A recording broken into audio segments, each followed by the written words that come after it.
Our hero faces the final boss looking absolutely wrecked. He collapses to the ground, clearly on his last legs. Still, he's got enough sass left to tell the villain to hurry up, and this multi-armed menace is more than happy to oblige. This villain looms over him, rocking a very fashionable gold mask. She winds up for the final blow, a blur of limbs and weapons, bringing down a giant foot to just completely crush him. This whole city explodes in a massive, fiery shockwave. And with that, humanity's hope dies and the story just ends. Turns out this whole epic was a web novel on some guy's phone. Our MC, the reader, is absolutely furious about that rushed ending. He checks the stats and realizes he is the only reader talk about niche. Disgusted with the terrible writing, he just tosses his phone aside. But the phone is not done, flashing a message about worlds merging. This next day, the sun is shining, everything seems totally normal. Except now he is suddenly cosplaying as the dead protagonist. He has got a killer headache, probably from the plot hitting him. Something feels incredibly off, but he cannot quite place it. Then he notices an entire building has just straight up vanished. Trying to process this, he pushes through the morning crowd. He gets a bird's-eye view of the problem, a giant building-shaped hole in the city. Down on the ground, everyone's blaming greedy developers for the chaos. But Sauda walks off, knowing damn well you cannot demolish a skyscraper overnight. Trying to ignore it, he just heads to school and finds his classroom. This second he opens the door, a shadowy creature lunges right for him. Oh, never mind, it is just his ridiculously dramatic friend giving him a flying hug. This guy, whose name we learn is Sauda, is getting an earful about the apocalypse. Our boy is not impressed, telling his friend to maybe play fewer video games. But his buddy has receipts showing social media posts of this happening everywhere. Even with proof, Sauda's still desperately clinging to the "it is a coincidence" theory. Then his friend gets a creepy look, asking if this feels like an apocalypse novel. And that phrase, "the world's end," hits Sauda like a freight train. He pulls out his phone to check that trashy web novel, but it has been deleted. A horrible realization dawns: the novel started with buildings disappearing. It also featured a weirdo friend ambushing the hero at school about the world ending. This kid starts to panic as the pieces click into place. The story is becoming real, so he does the only logical thing and bolts, faking a stomach ache. His friend, now with a shoe print on his head, promises to cover for him. Sprinting away, Sauda remembers the novel's big reveal. The building was a portal, and the very first portal to the monster world was set to open in this exact town. Sauda absolutely bolts through the city, running for his life. He skids to a stop right at Ground Zero, the future home of Portal Number 1. Some random old dude thinks he got scammed by a cult, which is almost accurate. Our boy is just drenched in sweat, realizing the novel's vague lore is now his problem. A quick lore dump reminds him 999 of these portals just appeared all over Earth. And tonight at midnight, the monster invasion is officially scheduled to begin. We are talking everything from tentacle beasts to angelic-looking nightmares. This abyss apparently has a whole ecosystem of things that want to eat you. According to the story, modern weapons can handle the level 1 chumps, but that is it. But there are two ways to fight back, mainly by killing monsters to earn rewards. These rewards are basically cheat codes, magic weapons, and unique skills. This first monster to show up is a slow, level 1 dog thing with big all claws. Sauda immediately starts power gaming, remembering the first kill grants a special physique boost. With that skill, he could solo level 2 monsters while everyone else is still panicking. He still has no idea why the novel is real, but he has decided to just roll with it. So he pumps his fist in the air, vowing to get stronger and scaring the hell out of some bystanders. His first stop on this new career path is a local hardware store. He buys some pipes and knives, planning to craft a makeshift spear for the dog monster. Walking down the street with his new toys, he passes a girl with pink hair, and she definitely knows him, wondering why Shiju Sauda is skipping class 2. Meanwhile, the pink-haired girl gets an earful from some guy demanding she get home. She just blows him off completely unbothered as Sauda walks right past her. Back at his place, Sauda assembles his very professional, totally not hardware store armor. He tries to convince himself he is not about to die, a solid strategy. By 11:40 p.m., he is at Ground Zero, looking like he is late for a convention. With only 20 minutes left, he stakes his claim on that first monster kill. He watches his phone, counting down the last 5 seconds to the end of the world. Getting into a battle stance, he braces for whatever comes next. And right on schedule, the portal tears open with a flash of red light. A massive, ominous magic circle activates right under the city, shooting a pillar of raw energy straight into the night sky. Then hundreds more light up the horizon, just as the novel foretold. This very first monster materializes right at his feet, fresh from the abyss. It is a massive, spiky wolf beast looking hungry for a protagonist. Sauda recalls its weakness from the story, a good stab to the waist area. He tells himself to stay calm, which is always easy when a hellhound appears. His whole plan hinges on taking it down in a single, decisive blow. But the monster does not wait, charging him at full speed. Our boy's eyes go wide with pure, undiluted panic, and he just barely dodges out of the way as it lunges right for him. Adrenaline surging, he screams and brings the spear down. He lands a direct hit right on the monster's weak spot. Standing over the bleeding beast, he thinks he has actually done it. But as it hangs limp on his spear, he is not totally sure. Then his gamer brain kicks in. No loot drop means no kill. A smug little grin tells us he has caught on to the trick, so he just sits down, calling the monster out for playing dead. And would not you know it, the wolf's eyes snap open in pure rage. This time it actually dies for real, dissolving into data-like particles. A system message pops up, confirming he is human number 1 and got the first kill reward. A sudden flash of light zaps him as the reward begins to activate. And our boy is absolutely ecstatic, celebrating his first official win. This system asks to apply the skill and he is smashing that yes button, which immediately summons a shadowy wolf spirit right behind him. This spirit howls before diving straight into his body, engulfing him in a vortex of raw, chaotic power. This whole power-up sequence looks incredibly painful, by the way, but he comes out of it with a much cooler, spikier cape. His eyes glow as the system confirms the skill is now his, granting him a tenfold boost to strength and double the reflexes. Not a bad start. Sauda's absolutely buzzing, ready to test out his new first kill reward. He gives the ground a little test stomp just to see what happens. To his delight, the power surge did not even hurt him. Now for the real trial, a full power punch into a huge chunk of rock, which he completely obliterates in a massive explosion of debris. Standing in the crater he just made, the kid's feeling pretty invincible.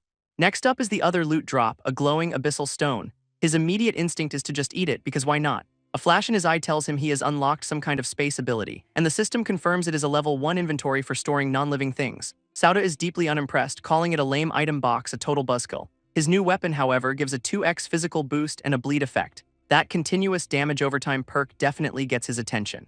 Our boy gets real cocky, realizing he is the only person who knows the future. He is already looking forward to the next stage of the apocalypse and its rewards. This next morning, it is back to the mundane world of high school. Inside the classroom, his overly dramatic friend is waiting for him, and there he goes again, launching himself for another flying hug.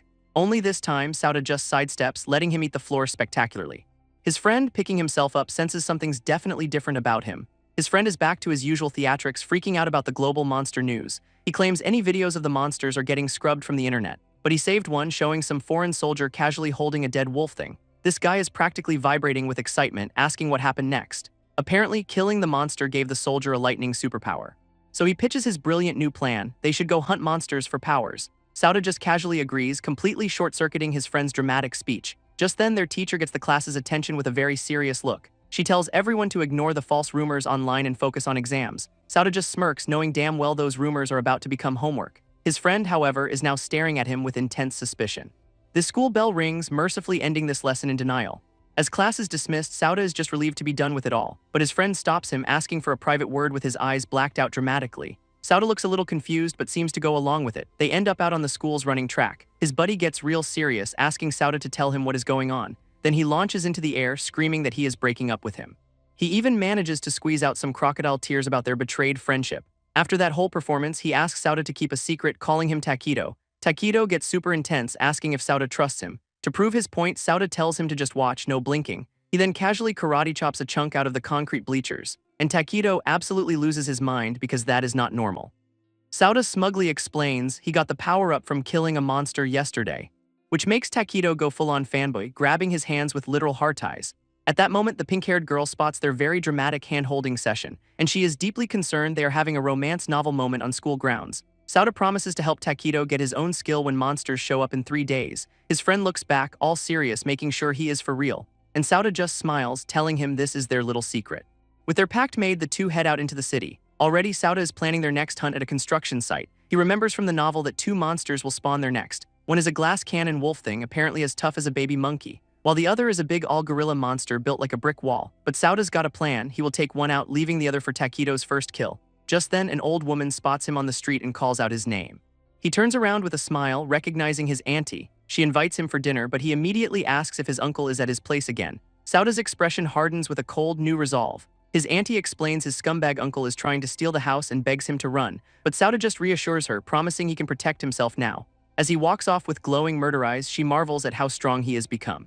He arrives back at his family home, which looks pretty nice from the outside. Inside, however, 2 absolute clowns are getting trashed in his living room. This red-haired one asks his dad if Sauda has finally run away for good, and his dad, the uncle, drunkenly slurs that if he has, they get to keep the place. He even waves around a crumpled document claiming he legally inherited everything. At that exact moment, the front door slams open, announcing the owner's return. Sauda is standing there, absolutely livid. They are treating his home like a frat house.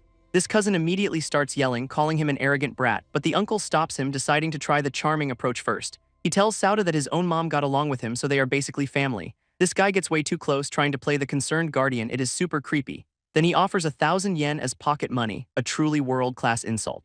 His son loses it, screaming at Sauda to pack his bags and get out. But Sauda drops the bomb. He knows they forged the will. This uncle absolutely panics, yelling that Sauda has no proof and he will crush him in court. Our boy just calmly reminds him he never once visited when his parents were dying. Sauda lays into his uncle for being a useless leech while his parents suffered, but the uncle just scoffs, daring him to sue over the clearly forged will. He even has the gall to blame Sauda's mom for her own death, calling it karma. Then the cousin chimes in, screaming some truly vile insults about his mother. And that is absolutely the last straw for our boy. This red-haired clown just keeps taunting him, practically begging for a fight. His dad joins in, asking if Sauda's really gonna hit his elders. This uncle promises to beat him black and blue if he even tries. So Sauda just immediately clocks him right in the jaw, sending the guy flying across the living room like a ragdoll. His son, seeing this, grabs a bottle and charges in like a hero, which Sauda blocks without breaking a sweat before decking him too. Now both of these clowns are on the floor, completely outclassed. This cousin immediately starts crying about how he is gonna call the cops. What a champ. Sauda could not care less, just walking off to pack his things. These two are left wondering if they should try for revenge, but they are terrified. In his room, Sauda decides to lay low since the legal system is about to become irrelevant. He just has to wait 3 more days for the world to end to get his real revenge. With his bag packed, he walks right past the 2 losers in his trashed home and tells them they can have the house for 3 days, a very generous eviction notice. Back at the trashed house, the 2 losers are still processing what just happened. This uncle is in utter disbelief that Sauda actually just walked out on the house. His son, however, is absolutely livid and tells his dad to call for backup. Meanwhile, Sauda has checked into a lovely 5-star establishment to lay low. He asks the receptionist for a room for 2 nights, trying to be discreet, but she immediately tries to sell him on their popular massage service, real classy. Sauda gets super flustered, knowing this sketchy hotel is the only one near the transfer zone. She keeps pushing, getting a little too handsy while passing him the key card. He finally gets away and heads up to his room, number 208. Unfortunately, the room comes with a very loud, very active soundtrack from next door, and the sounds coming through the wall leave absolutely nothing to the imagination. Our boy is just trying to get some sleep, but the walls are apparently made of paper. He buries his head in his shirt, trying to survive the next 2 nights of this. This noise seems to be coming from room 209 right next to his, and it turns out the people in room 209 are just as annoyed by the noise as he is. A white-haired woman tells her pink-haired friend to be patient since they are here for an objective. This pink-haired girl is still absolutely fuming though. She turns to her companion Mio and asks for her opinion on the situation. Mio gives a stone-cold analysis. The woman is faking it and the guy has about 10 seconds left. Her friend absolutely loses it, screaming that she meant the asterisk abandoned construction site, not a live performance review. Mio smugly tells her friend to just say what she means already. Her tone shifts, explaining the world has changed and they must fight monsters to survive. She pledges her full support to Sakura-sama, urging her to acquire power. Sakura looks back with fiery determination, totally on board with the plan. Back in the present, Mio gives a thumbs up, proud her 10-second prediction was right. Her friend is just completely mortified, begging Mio to stop her live commentary. 2 days later, it is 11:30 p.m. at the abandoned construction site. Under a full moon, 2 figures are seen approaching the building. It is Sauda and Takedo, and his buddy can already feel the ominous energy. Sauda just brushes it off, saying these stage 2 monsters are nothing to him. Takedo, however, is visibly sweating, asking if he is really sure about that. He then jokes about using Sauda as a decoy if things go south, a solid friendship plan. This prompts a quick check-in to confirm they are in fact still friends. With 30 seconds on the clock, Takedo starts worrying about other hunters showing up. But Sauda is confident, knowing from the novel that the world is still clueless. Suddenly, his expression changes as he tells Takedo to look up. A helicopter swoops in and Sauda immediately drags his friend into cover. On the rooftop stand Mio and Sakura, decked out in tactical gear. Sauda is completely stunned because these two were definitely not in the novel, and then it clicks as he realizes what this massive deviation from the plot means. Sauda realizes his mistake. People did not miss this spot, they died here. Meanwhile, Mio gives Sakura a pep talk, telling her they are in this together. Up in the rafters, Takedo ids one girl's rich family and the other as special police. And his first thought is naturally that they are here to steal their loot. Sauda is not having it, vowing not to let them take the rewards. Down below, Sakura looks super nervous about the monster's arrival. Mio confirms they will pop out of a magic circle right at midnight. These things, she warns, are nothing like the animals of their world. Her plan involves a big all-bomb to soften them up first, very subtle. Sakura's job, apparently, is to land the final shot with a handgun. She takes the pistol, looking way more confident than she did a second ago. Watching from above, Takedo is officially starting to freak out. Sauda tells him to get it together, reminding him this is for power. With a deep breath, Takedo agrees he is all in. Our boy analyzes their strategy. A bomb means they probably do not have skills. He also spots the flaw. Their plan will just make the second monster go berserk. But with a confident smirk, he decides he will just have to defeat them all. This clock hits 11:59 and Mio tosses the bomb as the countdown starts. Both girls stare down with intense focus as the timer hits 0. And a massive swirling red portal erupts right on schedule. This portal pulses with raw demonic energy ready to pop. And out come 2 monsters, which Sakura thinks is just great luck. Watching from the shadows, Sauda just calls them idiots for their bad math. Down below, Mio pulls the pin on her bomb, yelling for the attack to start, which goes off in a massive explosion right between the 2 targets. Through the smoke, she orders Sakura to deliver the finishing blows, but a furious roar cuts through the haze as the smoke clears. These girls are stunned to see one of the monsters is completely unhurt, because their bomb only took out the smaller masked guy, not the giant ape. This big fella immediately charges them, not a fan of being blown up. So they start unloading their pistols, which do absolutely nothing. Mio's face says it all, this plan has officially gone to hell. Suddenly, the masked monster they thought was down leaps in, telling them to run, enraging the gorilla beast even more as it winds up for a haymaker, and it absolutely flattens both girls with a single brutal swing. This monster's giant hand slams down, showing just how outmatched they are. It then turns its attention to the masked guy who is now leading it away. On the ground, a battered Mio desperately tells Sakura to escape, but Sakura is frozen in shock, just staring back at her friend. As the gorilla monster looms over her, ready to deliver the final blow, Mio is screaming in absolute terror as the monster closes in. Sakura is right there with her, completely paralyzed by fear. Suddenly, a loud bang echoes through the sight, but the bullet just bounces right off the monster's hide. This just makes the giant ape even angrier because of course it does. And just as it is about to finish them, Sauda drops in from above. Sakura looks up, completely stunned to see him here. Nearby, Mio checks on the masked guy who tried to save them. He is telling Sakura to run, insisting they cannot possibly win. Then she finally recognizes her savior, calling out Sauda's name. Our boy just tells her to get away from the fight. This gorilla monster immediately takes the bait, leaping in for the kill. But Sauda meets its massive fist with a kick, stopping it dead. He grabs the monster's chained arm, holding back its immense strength. With a massive roar, he powers up, his eyes glowing with energy. Then he just spins and yeets the entire gorilla across the room. Even so, he admits his 10x strength boost only puts him on its level. So he decides to end it by summoning a glowing energy blade. This monster gets back up, roaring and ready for round 2, and Sauda channels that same power into his dagger for the final strike. Sauda's energy blade slices clean through the gorilla's neck. This monster lets out one last agonizing roar of pure shock, and with a final flourish, our boy lands as the beast dissolves into nothing. This system confirms it. Human number 1 just cleared a stage 2 and he is loving it. Its body vanishes into wisps of dark, swirling energy, leaving behind a glowing orb and a slingshot. Okay, sure. Down below, Mio and Sakura are just staring, completely speechless. Sauda gives them the smuggest grin imaginable, just soaking it all in. He then yells up at his buddy to get his butt down here already. But Takedo is still stuck in the rafters, having a full-blown panic attack about the height. Sauda just calls him useless, which Takedo does not appreciate, so he just leaps up there himself to go get him, grabbing his screaming friend and dragging him back to the ground floor. After they land, Sauda points to the down masked guy and tells Takedo to finish the job. Takedo immediately hesitates, clearly not ready for that kind of step. Just then, Mio interrupts, surprised they have not left yet. She thanks Sauda for the save, but immediately pivots to the monster's loot. Our boy shuts that down instantly, telling her it is not for sale. Mio tries a different angle, offering some kind of amazing deal instead. And of course, Takedo, ever the pragmatist, suggests maybe they should listen. Sauda tells Takedo to get his hands dirty and finish the second monster. His buddy takes the knife, ready to pop his monster-slaying cherry. With a shaky plunge, Takedo lands the final blow on the masked guy. This system congratulates him on his first kill, dropping a shiny orb and a gun. And of course, he immediately panics, asking if it is asterisk really asterisk dead this time. Sauda just tells him to wrap it up while Mio and Sakura watch the whole thing. Mio, supporting her injured friend, promises they will meet again before taking off. She admits his intel was way better and asks for his help in the future, offering literally anything he wants in return, which gets Sauda's attention. Turns out her family has a sworn duty to protect the entire city, so no pressure. Sauda plays it cool, saying he will consider it, but they need to scram. Mio thanks him, leaving Sakura as his future point of contact. Once they're gone, our boy finally lets out a sigh of relief. Then he turns to Takedo with the gorilla's loot and says, "Eat this stone." Without a second thought, Sauda just pops the glowing orb in his mouth. A massive wave of dark energy immediately explodes from his body, unlocking the soul of the lone wolf skill for a big boost to his stats. He exhales, feeling the new power coursing through him, but he just shrugs off the 10% reflex buff as so-so. What a show-off. Takedo sees his bitter expression and asks what kind of skill he got. Takedo explains his new skill is Eagle Eye, which he thinks is pretty useless in a fight, but Sauda gives him a supportive smack, telling him it is actually a great pull. He then tosses his buddy the slingshot, saying it is way more his style. And this thing is a fire elemental weapon that slows targets and auto-reloads. Sauda gives a satisfied smirk, noting the fire attribute is a solid bonus. Now it is Takedo's turn, so he asks what kind of stats his new gun has. His pistol has a precision skill that guarantees hits and buffs every 5th shot. Sauda is genuinely impressed, while Takedo thanks him for making it all happen. This two walk off, feeling like the kings of the world with their new power-ups.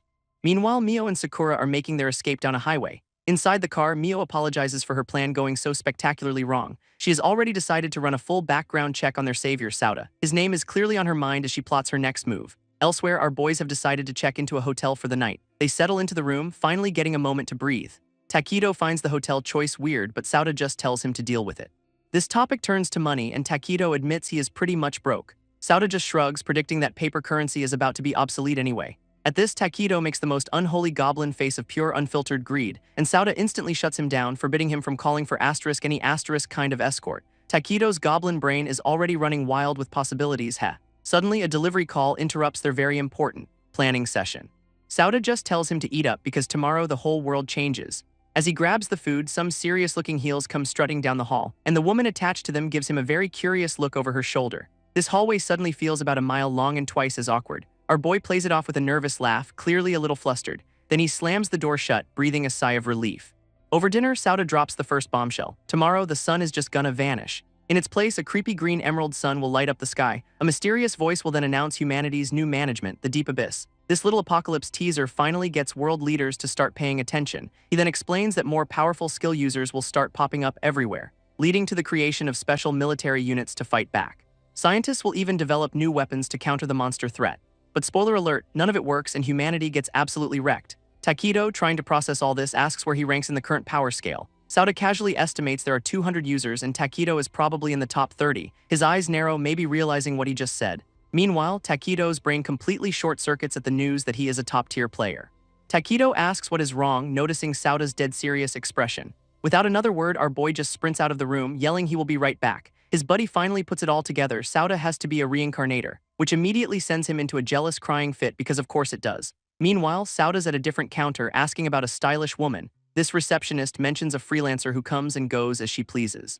And she has no clue why this woman slums it here when she could earn more elsewhere. That is all Sauda needs to hear, realizing it is exactly who he is looking for. This clerk is surprised he knows her, giving him a very curious look, so he just asks for her room number with a confident smile. She shuts him down, citing customer privacy, a true professional, until Sauda slaps a fat stack of cash on the desk and her principles evaporate.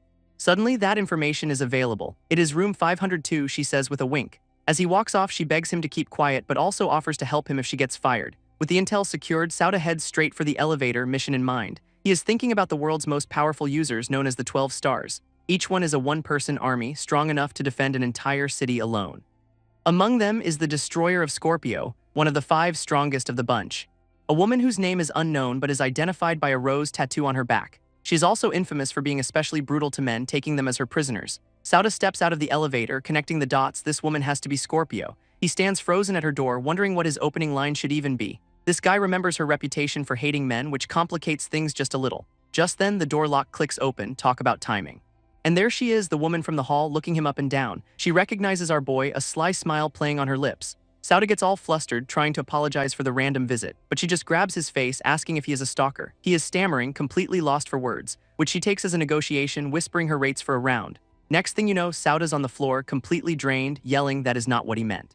From down the hall, she decides he is too weird and it is time to pack her bags. Back in the room, Sauda collapses onto the bed, wondering what just happened while Takedo snores away. This next morning, it is 7:59 a.m. and Takedo is just starting to wake up. His buddy is already at the window, telling him he cannot go back to sleep. Sauda warns him there is only 1 minute left until showtime. Takedo scrambles over, asking what is wrong with the sun.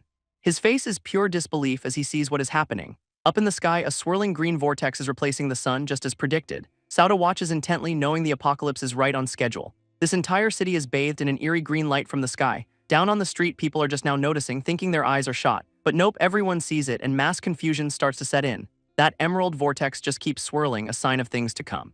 Meanwhile, the woman Sauda met is leaving, still salty about being woken up. She finally glances up, questioning the sun's new, very green aesthetic. Her first thought is cancer-induced color blindness, a perfectly rational leap. Against her better judgment, she is captivated by its beauty, reaching for the light. As her hand extends, the green sun seems to call out to her. Her vision flashes to a scorpion constellation burning in a nebula.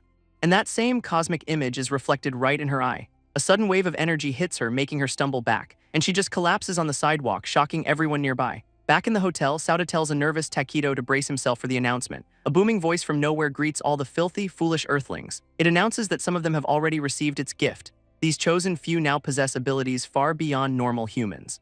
But for everyone else, it is time to experience true hell.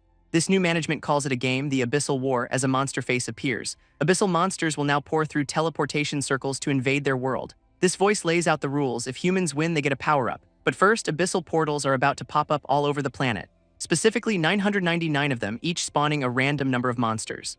Humanity's win condition is simple: kill every last one of them. And the lose condition is just as simple: get eaten down to the last person. This cosmic entity decides it is done with the exposition because spoilers are no fun. It then signs off with a very sarcastic good luck, which is just great. With that, the creepy purple energy just vanishes from the sky. Back in the room, Takedo finally breaks the silence, turning to Sauda. He is practically begging for some good news, asking if humanity wins in the end. Sauda just stays quiet, his expression doing all the talking. His mind flashes through the brutal war he knows is about to unfold. He finally gives an answer saying if it is them, he is sure they will win. Takedo is completely floored by the us part, like, the two of us. Meanwhile, world leaders are getting the exact same apocalyptic briefing. An old-timer from a nation called Novalis confirms that Earth is now a monster playground. One military hothead immediately slams the table, demanding they use their weapons. This guy Matsumoto argues the army can handle it without civilian casualties, a real optimist. But another official immediately shoots that down, saying their guns were useless against a weak monster. Aido Ryuta finishes the thought. They have no idea if any asterisk of their weapons will work. Aido Ryuta demands to know what the plan is because winging it is not gonna cut it. A silver-haired official pitches the idea of a super squad to fight the monsters. This old-timer agrees but immediately passes the buck to Aido for recruitment. Good luck with that. He then puts Matsumoto on crowd control duty for the inevitable citywide freakout. With a resounding yes sir, the world's best and brightest are ready to go. Meanwhile, Sauda is already walking Takedo through the government's next move. Takedo immediately asks if they are going to join the new super team.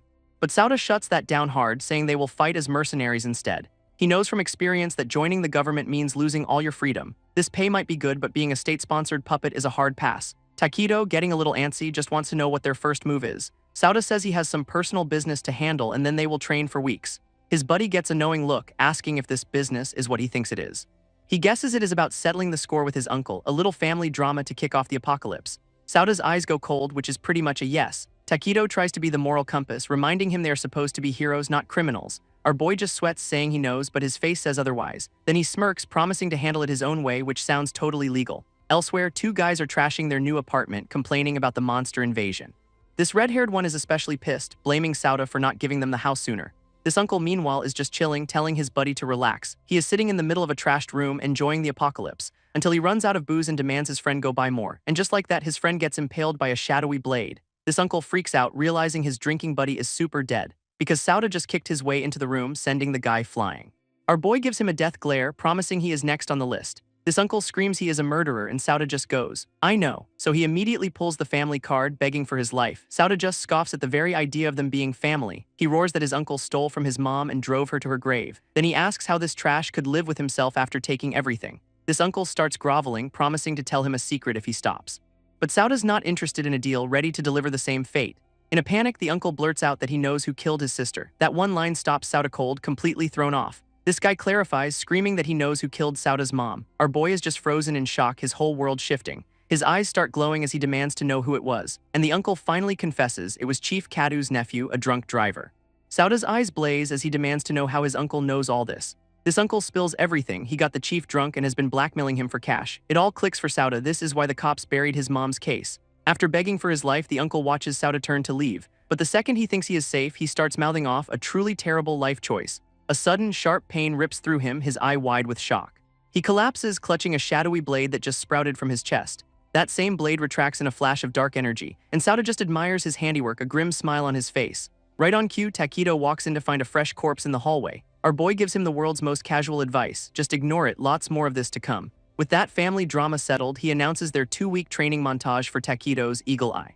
So the two of them are packed and ready to get stronger. Sauda asks if he is ready, and Takedo is all in for this apocalypse road trip. They seal the deal with a fist bump, officially kicking off their partnership. 2 weeks fly by and we see a car cruising down the road. Inside, 2 women are discussing a mysterious guy named Shiju who is helping them out. This silver-haired one says her background check on him came up clean except for some shady relatives. Their destination is an abandoned factory he pointed them to, and the pink-haired girl suddenly spots their targets, looking a little stunned. They pull up to the abandoned factory, just like the tip said, and find some blonde pretty boy just waiting for them. Their massive SUV screeches to a halt right in front of him, as the 2 women step out to meet their mysterious contact. This guy greets them with a flashy wink, acting like a total superstar. But the ladies are serving up some world-class unimpressed glares, until the pink-haired girl's eyes go wide with recognition. She realizes this dramatic new guy is actually Asahi Takedo, who strikes a pose, asking if they'd already forgotten his glorious face. This silver-haired woman notes that power changes people, but this is just ridiculous. Suddenly, a backpack comes flying through the air, which Takedo catches without even breaking his cool guy stance. Because Sauda's here telling his buddy it is time to get going, he hops into their ride, ready to take the lead on this mission. Takedo just smirks, totally calling out Sauda for trying to look cool. With everyone buckled in, the driver asks Shiju for their destination. Sauda reveals the 3rd portal is opening under the Twin Tower ruins. His new ally just says got it and floors it. By 11:30 p.m., they are approaching the ominous towers under a full moon. And they arrive at the underground site marked with a giant number 3. This silver-haired woman confirms Sauda's intel was dead on. He asks if she can sense anyone else nearby. She reports the place is completely deserted and has been for a while. Sauda smirks, saying a rank 3 monster is coming and he will handle the attack. Takedo immediately gets clingy, reminding Sauda he has got another power user right here. Our boy just elbows him in the face, telling him not to screw it up, peak friendship. Right on schedule, a swirling vortex of purple energy starts to form. Sauda's eyes go wide as he announces the monster's arrival. Meanwhile, their 2 new allies are wisely taking cover behind a wall. This portal spits out a massive, writhing blob of purple goo. Takedo is completely floored by the sheer size of this slime monster. Sauda tells him to keep it together as they face down the giant horror. He reminds his buddy of the plan, tossing him a special-looking gun. Takedo recites the monster's 2 attack patterns: acid spit or tentacle strikes. This strategy is simple. He will destroy the tentacles, then Sauda moves in, so the 2 of them stand ready against the massive, goopy nightmare. Takedo is already looking disgusted, completely creeped out by the wriggling. Sauda just tells him to focus because they need to end this fast. And the monster makes the first move, lashing out with a slimy tentacle, which then splits into a whole barrage of purple goo missiles raining down on them. Takedo's eagle eye flares to life, ready for some serious target practice. He starts blasting away, promising to tear the giant goo ball to pieces. Both guys flip and dive through the air, dodging a literal rain of purple slime. Sauda, of course, lands with a cool, focused glare. Then he is back in the air, knife out, screaming as he goes for the kill shot. A single clean slice takes a huge chunk out of the monster, and the whole thing just melts into a big, sad puddle on the ground. Sauda gives the all-clear, telling the ladies they can come out now. He orders the pink-haired girl to do it, and she is understandably confused. As she raises her hand, a tiny black orb comes flying down from above. Takedo absolutely screams, telling her to get away from there. This entire team is caught completely off guard by the sudden attack. A massive energy beam vaporizes the spot, but Sauda tackles her to safety just in time. He lands holding her bridal style as everyone demands to know who the intruder is. A new voice congratulates them on dodging as the slime monster reforms behind them. This new, scarred-up guy smirks, saying he will let them off just this once. He walks in like he owns the place, claiming the monster is his property. This team can only watch as he strolls past and the monster follows him obediently. Sauda is just seething, his entire plan completely up in smoke, and the silver-haired woman immediately roasts him for his totally unreliable intel. Ouch. This silver-haired woman immediately takes the blame, apologizing for the intel screw-up. Then some new long-haired guy strolls in, telling them to knock off the blame game and scram. He looms over the team, declaring that according to the books, they are not supposed to be here yet. Our boy knows this is a massive curveball, but decides they have got to take this new threat down now, so it is an old-fashioned standoff, boots to boots. This long-haired guy gets in his face, calling him a scared brat, as Sauda realizes this is the butterfly effect in action. Sauda's response to all this posturing is just a heavy sigh. This, of course, completely offends the villain, who demands to know why he dared to sigh. With a smirk, Sauda grabs the guy's wrist, claiming he totally saw this coming, and the villain's face is pure unadulterated shock, because Sauda just lands a massive blow, sending him reeling back. He is not messing around, putting all his strength into the attack, but the guy just tanks it, smirking that it was a decent shot for a brat. This villain returns the favor with a massive kick, as Sauda realizes he is dealing with some kind of kinetic power user. Seeing an opening, Sauda yells for Takedo to jump in now, and Takedo unleashes a storm of golden energy blasts from his gun. But the long-haired baddie just deflects every single shot with his floating black orbs. He is actually impressed, admitting he underestimated how good these 2 kids are. So Takedo goes for broke, charging up a massive flame attack to finish this. But the villain looks completely unimpressed, claiming that flashy move will not work on him. Takedo's massive blast seemingly punches a hole right through the villain. For a second, the guy actually drops to his knees, clutching his chest. But that look of pain quickly twists into pure, unadulterated rage. As Takedo mocks him for not being so tough, the villain weirdly tells them to surrender. Then he just explodes forward in a blur of motion. Sauda realizes with a jolt that he is not the target at all, because the guy is suddenly right in Takedo's face with a psycho grin. Takedo just barely manages to block the incoming punch, but the sheer force of the blow sends him flying across the room anyway. Seeing his partner get blasted, Sauda absolutely loses it. He immediately launches himself into a furious counterattack, only to get his entire face caught midair, a truly terrible look for him.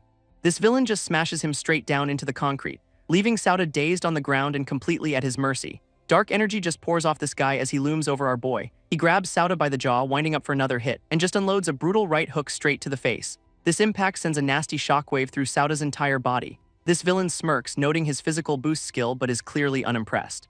Before calling him way too weak and delivering another devastating blow. While the boys are getting absolutely demolished, the ladies are just watching in shock. This silver-haired woman yells, "Do not move," at the long-haired villain now on the floor, but some new guy in a tank top just blitzes in and decks her, sending her gun flying. He stands over her, telling the pink-haired girl to stay put.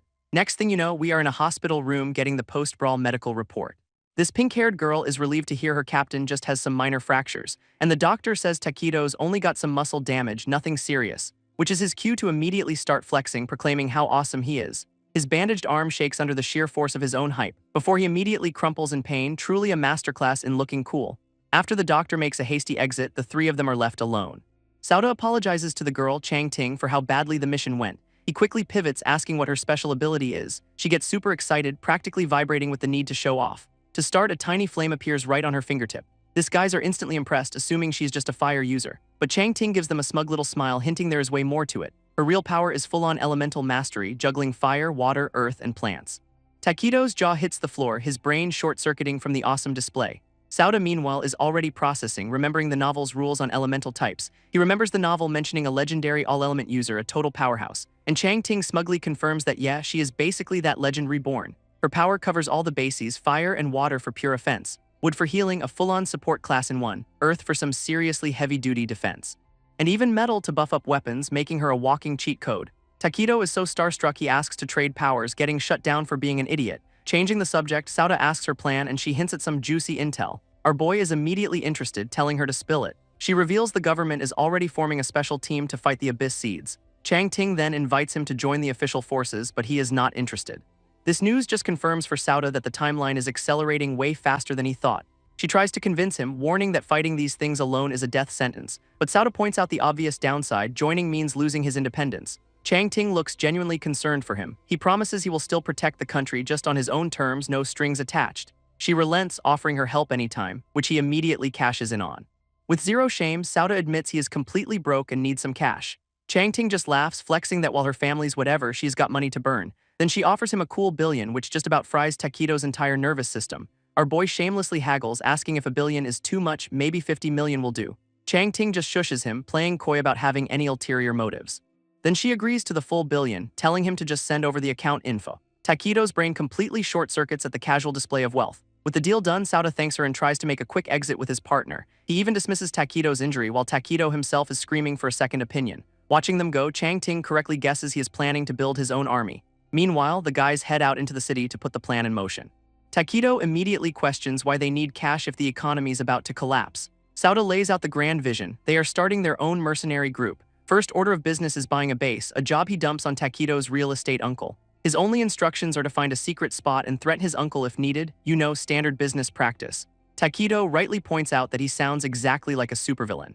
With that settled, Sauda declares it is time to get back to training. His partner just stares off, probably rethinking all his life choices. Suddenly, a loud "oh no" echoes from somewhere above them. This scene cuts to some kind of industrial building. Inside, two people are just laid out cold on the floor. A nearby screen plays a broadcast about a new special department to fight Abyss Seeds, and the anchor confirms this new force is already active in 6 major cities.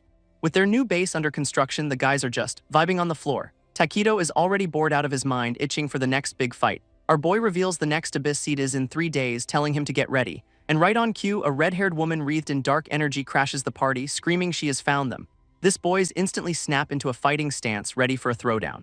This newcomer is seriously ticked off, claiming she got chewed out for a week because of them, and she is absolutely fuming, blaming them for whatever punishment she got. In a flashback, she remembers seeing Sauda before, shocked to learn he has powers. Sauda ids her as Scorpio, but is totally clueless as to why she is hunting them down. Then all that big villain energy just deflates as she hits the floor, desperately asking for water.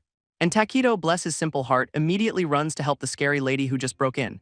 Their hands touch over the water bottle, because of course this is the time for a meet cute. She immediately lays it on thick, asking if the handsome little brother is single. This full court press continues, asking him what he thinks of sister. And Takedo's entire system just blue screens, poor guy never stood a chance. Sauda, the only adult in the room, cuts in to ask what she actually wants.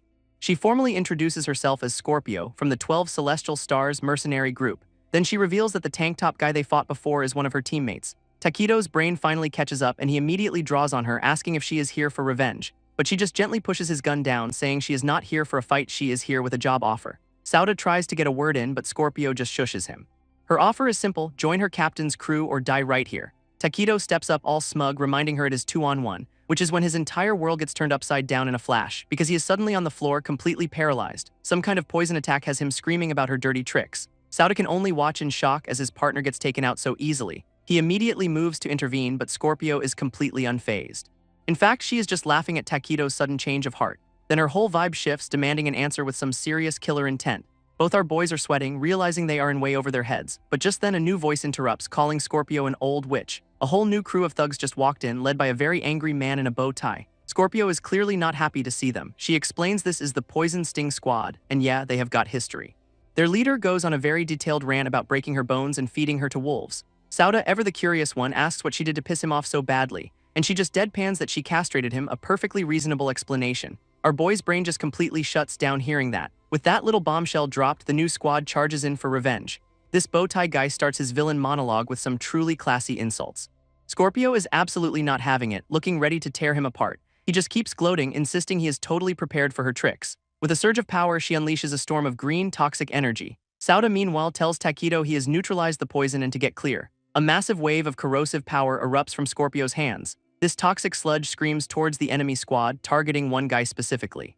But the target just smirks, activating some kind of golden light power. His purification shield completely tanks her ultimate poison attack. Scorpio is stunned while the guy gives her the smuggest grin in history. This boss explains he brought a hard counter just for her poison. She is absolutely furious, realizing she walked right into a trap. Before she can recover, another goon hits her with a blade attack. This blow sends her flying backwards, already coughing up blood. Seeing their chance, the whole squad charges in to finish the job. Their assault is cut short by a sudden spray of bullets at their feet. Takedo is back up, guns drawn and telling them not to move. Sauda steps in front of the downed Scorpio, reminding her she owes them big time. This goons immediately get nervous, realizing they are facing two more ability users, and the boss, seething with rage, reluctantly calls for a retreat. Scorpio is absolutely livid, screaming for them to hunt down and kill the retreating squad. Sauda just calmly powers up his blue energy, looking like he is about to do something. A massive streak of light tears through the area, except it was not them, and now she is yelling at our boys for not helping her. Then she gets all dramatic, sighing that this whole mess is her fault. Her new sales pitch is that since they are all enemies now, their only hope is joining her crew. But Sauda, smooth as ever, says he has a better suggestion. She is a little thrown, asking if he is suggesting she join them. With glowing eyes, our boy hits her with the Uno reverse card. Exactly, join us. She is genuinely shocked he is serious about recruiting her. Amused, Scorpio says she is not that easy to win over. He checks if she is hurt, but she just smugly hints her powers are more than just poison. Takedo, meanwhile, is losing his mind, accusing her of trying to trick them again. And she just owns it, saying beautiful women are naturally deceptive. A solid defense, honestly. With a little heart kiss goodbye, she floats away, promising to repay the favor. Takedo is already complaining that they have now pissed off two different factions. Sauda just shrugs it off, saying their base is compromised and it is time to go. Their next target is in 5 days, so he suggests a little pre-battle vacation. So the two head off towards the next city on their apocalypse tour. While walking along an overpass, Takedo suddenly points something out. Turns out he was pointing at a registration center for a new Abyss combat team. Takedo immediately suggests they go take a look ever the tourist. Sauda gives it a moment's thought, probably calculating the odds of getting killed, but his partner just grabs him, insisting they check it out since they are already here. Our boy agrees, but his real goal is to scout for powerful characters from the novel to recruit. Inside, the place is buzzing with hopefuls and some very serious-looking guards. This two of them just stroll up to the front like they own the place, and they are immediately met by a sharp-dressed man asking if they are here to sign up. Sauda, ever the schemer, asks if you have to have abilities to join. This man smoothly replies that as long as you have skills, you are welcome to try out. Then he introduces himself as Chi Ji-eun, the person in charge of Zone 6. That name instantly rings a bell, and Sauda is visibly shocked. Chi Ji-eun definitely notices the reaction, looking pretty pleased with himself. So Sauda plays it off, saying he has a friend with the same name, a rock-solid excuse obviously. In a flashback, he remembers this guy as the most feared non-ability user in the entire novel. This Chi Ji-eun was an ex-authority figure who started his own merc group after his city was destroyed. Nobody knew what his actual power was, just that he was a tactical genius who won impossible fights. His most legendary feat was taking down 3 high-level Abyss seeds all by himself. He even fought the strongest member of Scorpio's 12 stars and won. This guy was so OP they called him the Crownless King, and he is standing right in front of them. Sauda remembers that in the novel, this guy's entire army got completely wiped out. And with his dying breath, Chi Ji-eun insisted he was just a normal dude with no powers. Our boy immediately realizes he has to get this tactical genius on his side. Playing it cool, he asks for a tour, claiming they're just regular guys who want to help. Chi Ji-eun seems to buy it, inviting them to his office with a very knowing smirk. As they head inside, we see a pretty calm outdoor rest area within the facility. Meanwhile, a completely different crew is casing the joint, noting the heavy security. One of them scoffs that his powers only detect 3 ability users' total pushovers. Their blonde leader gets on his comms, asking if the target is locked on. High above the city, a threat is definitely lining up a shot. A sniper on a rooftop confirms lock-on, ready to fire at a moment's notice. With a truly evil grin, the boss starts a 5-minute countdown for the attack. This order is confirmed and the assassination plan is officially a go. Back in the office, our boys are sitting across from the legend himself. Chi Ji-eun begins pouring tea, playing the part of a perfect host. He offers them a cup of his favorite blend, looking entirely too calm. But Sauda, not trusting a single thing, politely turns down the offer. Amused by their caution, Chi Ji-eun decides it is time to drop the act. His eyes practically glow as he asks them what their real purpose is. And both our heroes are completely floored, not expecting to get called out so fast. Chi Ji-yoon immediately calls their bluff, knowing they are ability users who are not here to sign up. His focus narrows right onto Sauda, who is just sitting there trying to look innocent. With a classic evil genius pose, he smugly states that Sauda definitely knows who he is. Sauda tries to play it off with a wave, using the rock-solid excuse that he has a friend with the same name. But Chi Ji-yoon explains he has a special intuition that lets him see through people. This guy's basically a human lie detector, reading everything from posture to taste, which is a little creepy. He lays out the big problem. Sauda knows him, but he has no idea who Sauda is. So the mask comes off and he demands to know their real purpose for being here. Our boy is sweating now, feeling the intense pressure from this so-called crownless king. He makes one last attempt to de-escalate, insisting they are just ordinary people. Chi Ji-yoon, completely done with the games, decides to send them to the interrogation department. In a flash, a blue energy cage materializes around them, trapping them in the office. He explains this little toy can hold anyone strong enough to take down a level 3 abyss seed. Sauda's immediate reaction is to power up and punch the high-tech prison. That move actually gets a flicker of surprise from the otherwise stoic Chi Ji-yoon. This barrier is tough, but our boy is already putting some serious cracks in it. With another solid hit, the whole thing just shatters into digital fragments. Having made his point, Sauda finally drops the act and admits he is an ability user. He looks him dead in the eye, insisting they have absolutely no malicious intent. Chi Ji-yoon is already analyzing, realizing that to break that cage, Sauda's power must be level 4 or 5. Chi Ji-yoon suddenly changes his tune, claiming he is helpless and has to trust them. Sauda just plays along with a grin, asking if he really looks like a bad guy. And right on cue, a massive explosion rips through the side of the building. Our boy is completely blindsided by the sudden attack. He instantly grabs Takedo, pulling him out of the way of falling debris.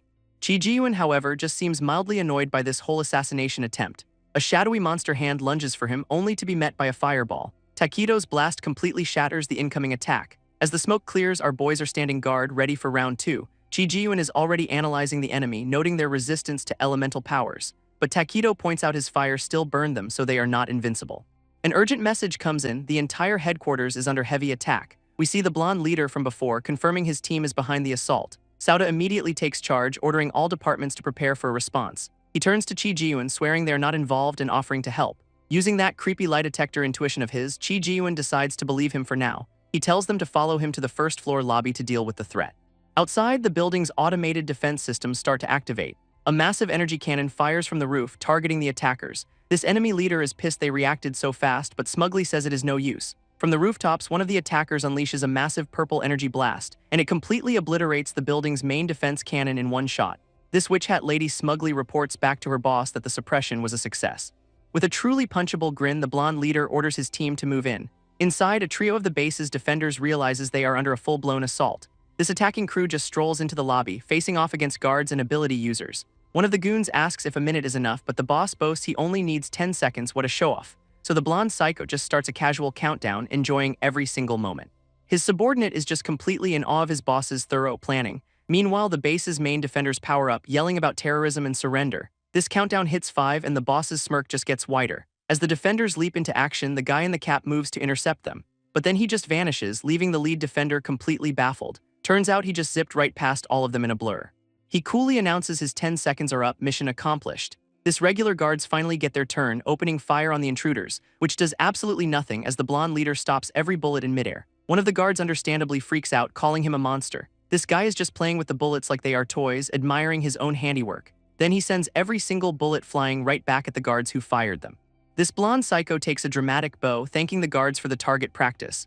He then orders his team to split up and find the core data within 14 minutes, but someone suddenly yells a warning at him, because a bullet is now flying right at his very punchable face. Turns out Sauda and the gang have arrived and our boy is already shooting. On comms, the witch hat sniper reports a new ability user she wants to play with. Her boss just tells her not to take too long, oozing unearned confidence. Up on the roof, the sniper powers up her rifle, loading some kind of explosive magic round. Down below, Chi Ji-yoon steps forward, demanding to know who these clowns are. This blonde leader just smirks, correctly guessing he is the one in charge here. One of his goons introduces their crew as the Rose Waltz Mercenary Corps. That name seems to ring a bell for Chi Ji-yoon, who looks seriously concerned. Sauda, however, knows this group is a total nobody from the novel's future. Cutting through the BS, Chi Ji-yoon just asks who sent them. This leader gives a whole speech about professional mercenaries not betraying their employers, before telling them to go to hell and ask Satan, because of course he does. And right on cue, a purple sniper round screams down the hall toward them. Takedo spots the threat instantly, yelling out a warning. He leaps into action, firing his own pistol to intercept the shot, and the two bullets collide in a massive flash of light and energy. Takedo and the sniper are in a standoff, and the guy is thrilled to find a fellow gunslinger. He pulls out a special skull-marked bullet, basically asking if Takedo can handle the good stuff. Then he fires off another massive purple energy-infused round. Takedo's eye flares up, sensing this shot is on a whole different level. So he channels his own power, engulfing his pistol in golden fire. These two magic bullets race toward each other for an epic collision, and the impact creates a huge explosion that rocks the entire lobby. This blonde leader smugly notes his sniper found a rival, but the sniper insists he has still got tricks. Inside the smoke, Chi Ji-yoon points out the obvious: they are pinned by a very strong opponent. Sauda plants his feet, cracking the floor as he makes a decision. He quickly analyzes the situation. They are outgunned and suppressed by a pro with his eyes glowing. Sauda admits they have almost no chance of winning this fight. His brilliant tactical decision is to yell "run" and book it. This whole crew makes a dramatic exit, diving right through a busted window. That blonde psycho just smirks, getting a lock on their position from his team. His sniper has a perfect shot, but the boss calls off the pursuit for now. Up on the roof, the sniper is genuinely bummed he cannot finish his gunfight. Our heroes land in a nearby corridor, thinking they are safe for a second. Sauda turns to his friends, apologizing for the tough choice he has to make. But Chi Ji-yoon cuts in, saying running was smart, but they are underestimating the base's other defenses. Chi Ji-yoon calmly swipes a keycard, unlocking a secure corridor. On his phone, he orders the ability user Special Forces to mobilize immediately. After hanging up, he lights a cigarette because of course he does. He just tells our boys to head on back, leaving them in the hall. Sauda's mind is racing, realizing this base has its own elite squad. Meanwhile, in the lobby, the blonde psycho is captured, his whole team totally neutralized. He is completely losing it, screaming about how their powers just suddenly failed. Looking up at the soldiers, he calls them monsters in disbelief, and gets his face promptly introduced to the floor for his troubles. This squad's captain looms over him, mockingly repeating the word monsters. This guy then asks who the real monsters are here, turning the tables. One of his men reports the enemy sniper got away, calling him cunning. But the captain just scoffs, dismissing him as a scared rat on the run. Pinned to the ground, the blonde leader is having a full-blown tantrum about being a chosen genius. His pathetic ranting continues as the special forces just stand over his defeated crew. These guys are the real deal, a proper professional cleanup crew. They meet up with our heroes, and Sauda immediately roasts Chi Ji-yoon for booking it so fast. Chi Ji-yoon just smiles, introducing the scarred captain as Black Panther, who is apparently the captain of the 4th District Special Forces. Sauda recognizes that name. This is a legendary fighter from the novel, Chi Ji-yoon's strongest ally. Black Panther offers a smoke, oozing pure badass energy. Our boys immediately turn into Chibis, politely refusing the offer. This captain then asks Sauda if he recognizes his legendary face, but Sauda plays dumb, claiming it is their first time meeting. Internally, he is realizing he needs a much better poker face around these monsters. Black Panther announces he has got business to handle, leaving them with the boss, not before telling Chi Ji-yoon he is poaching the 2 kids for his department. Chi Ji-yoon just smiles, fully endorsing his captain's eye for talent, so he formally asks if they are willing to join the organization. Sauda gives the classic "I will help, but I am not signing up" speech. In answer, Chi Ji-yoon accepts, leaving the door open for later. He then excuses himself to go deal with the mess in the lobby. Our boys just watch him go, the conversation seemingly over. But Sauda suddenly asks about the next abyss, confirming it is in 4 days. And Chi Ji-yoon's quiet correction completely shatters his composure. A terrifying pressure emanates from the boss, who just dropped a huge hint. He just gives this knowing, smug little smile. It is in 5 days, he says, hoping to see them again before walking off. Left alone on the plaza, the two are left to process that bombshell. Sauda can only call the guy a monster, making Takedo wonder if he is like Sauda. Sauda's mind is just reeling. Is Chi Ji-yoon the same as him? He realizes he cannot prove he is the only one with future knowledge. But Takedo snaps him out of it, asking what their next move is. And Sauda just declares that the next abyss is theirs for the taking. If he is not unique, he will just get strong enough to beat everyone. Problem solved. Sometime later, a city block is completely locked down by armed forces. The streets below are eerily empty, a ghost town in broad daylight. Takedo's powers flare up, sensing an overwhelming presence nearby. Inside a high-rise, he tells Sauda their situation looks hopeless. Our boy is having a full-on dramatic breakdown, saying he wants to cry. Then a sing-song voice calls from the door, asking her little brother to let her in. Both of them instantly recognize that voice, and they are not happy about it. Takedo panics, wondering how the hell she found them. Outside, the woman's patience is clearly wearing thin, so she just uses her powers to magically unlock the door herself. In walks a red-haired woman with 2 very large goons in tow. One of the guys gives a friendly wave, calling them rascals. Sauda and Takedo are just radiating pure get-out-of-my-house energy, before the lady shoves her minion aside because she is the one in charge here. She sweetly tells them she is just here to talk business, which is never a good sign. Sauda is deeply unimpressed by her definition of business. One of the guys introduces himself as Badger, captain of the 12 Celestial Stars, and Takedo immediately bursts out laughing at that ridiculous codename. His own teammate roasts him for it, but Badger thinks it is a great name. Sure you do, buddy. Internally, Sauda knows this guy is a complete non-factor from the novel. Badger gets serious, revealing a new abyss is set to appear at midnight. He explains the location is already locked down and they are well aware of the situation.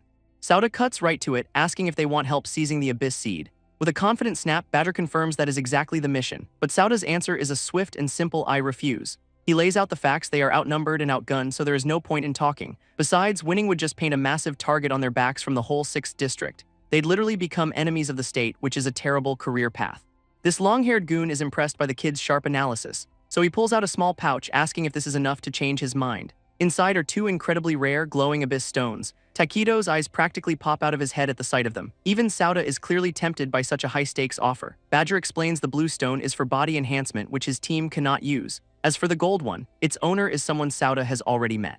Sauda connects the dots: that gold stone belonged to the sniper, and Badger gives him a smug ding ding ding, we have a winner. A quick flashback shows his team absolutely dismantling the sniper's crew to get it.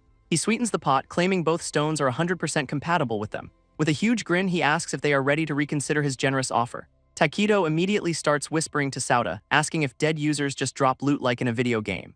Our boy clarifies that it is an incredibly rare phenomenon, actually. But Takedo's eyes are sparkling, totally sold on the high-risk, high-reward gamble. Sauda just asks if he is tired of living because this plan has "get killed" written all over it. So he turns back and delivers a firm "I still refuse," much to Takedo's horror. Badger sighs, annoyed the kid will not just take the obviously amazing deal. Even his long-haired goon is freaking out, grabbing his arm in disbelief. Changing his approach, Badger pulls out the golden sniper stone and just tosses it over as a gift, a totally not a trap gesture of friendship. His own teammate starts to question this sudden act of charity, but a single glowing death stare from the captain shuts him right up. This guy instantly pivots to nervous laughter, deciding he will just be quiet now. Good call. As the trio walks off, Badger hopes they can cooperate in the future. Sauda just watches them go, his face radiating pure, uncut suspicion. This scene pans over the deserted city block, the stage for the next abyss. Badger's long-haired lackey is still processing that freebie abyss stone. This captain just asks him to analyze Sauda and Takedo's relationship. He keeps pressing, asking what kind of bond they have, which is not helping. Are they friends, comrades, or a team like theirs? This guy's brain is just a blue screen of death, totally lost. Badger roasts him, saying if he had half a brain he'd be useful. Then he just walks off, leaving his man stewing in confusion. So the goon turns to the red-haired lady for answers, getting only a death glare. She just walks off too because teamwork is optional in this squad, and he finally snaps, screaming about why no one can just talk normally. Meanwhile, Takedo is also wondering what that whole gift was about. Sauda just says trap or not, free loot is free loot, telling him to absorb it. So Takedo goes for it, and a massive pillar of golden energy erupts from him. This power-up literally lights up the whole building for everyone to see. He is absolutely buzzing, his eagle eye range more than doubled and a new skill unlocked. His evolved eye can now lock onto targets within 500 meters, no hiding allowed. He is feeling pretty invincible now, a one-man army in the making. Sauda is genuinely impressed by the new power. Takedo now thinks they should have taken the deal so Sauda could get a power-up too. But Sauda's just thinking about his own secret. He can absorb any stone, a fact he is keeping to himself for now. Takedo asks if they should warn Chijiyun, but Sauda's just like, that monster does not need our help. This very thought of that guy makes Takedo break out in a cold sweat. Point taken. Sauda explains they need to get strong enough to conquer the next abyss or they are toast. But Takedo points out the tiny flaw in their grand plan: they have no team. Mentally, Sauda runs through the listers, realizing none of them are viable recruits. He digs deep into his novel knowledge, desperately searching for a hidden gem. A sudden light bulb goes off, making Takedo think he has finally lost his mind. He just grins, admitting he is an idiot for forgetting such a key player. Turns out, he is remembered a nobody from the novel with a legendary power. This future legend got his start at a children's welfare center in the old F-City. He explains to a baffled Takedo that this recruit is their ticket to the big leagues. Without another word, he is dragging his confused friend out the door on a new mission.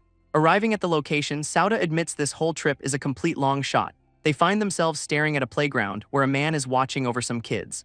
This man walks over, politely asking what business they have at a children's center. Sauda immediately cooks up a story about being investors, shaking the guy's hand. This director, Zhu Fei, is absolutely overjoyed to meet his new benefactors. He invites them inside to discuss the details, totally buying their flimsy cover. Just then, a shout interrupts them: someone's here to collect a debt from Zhu Fei.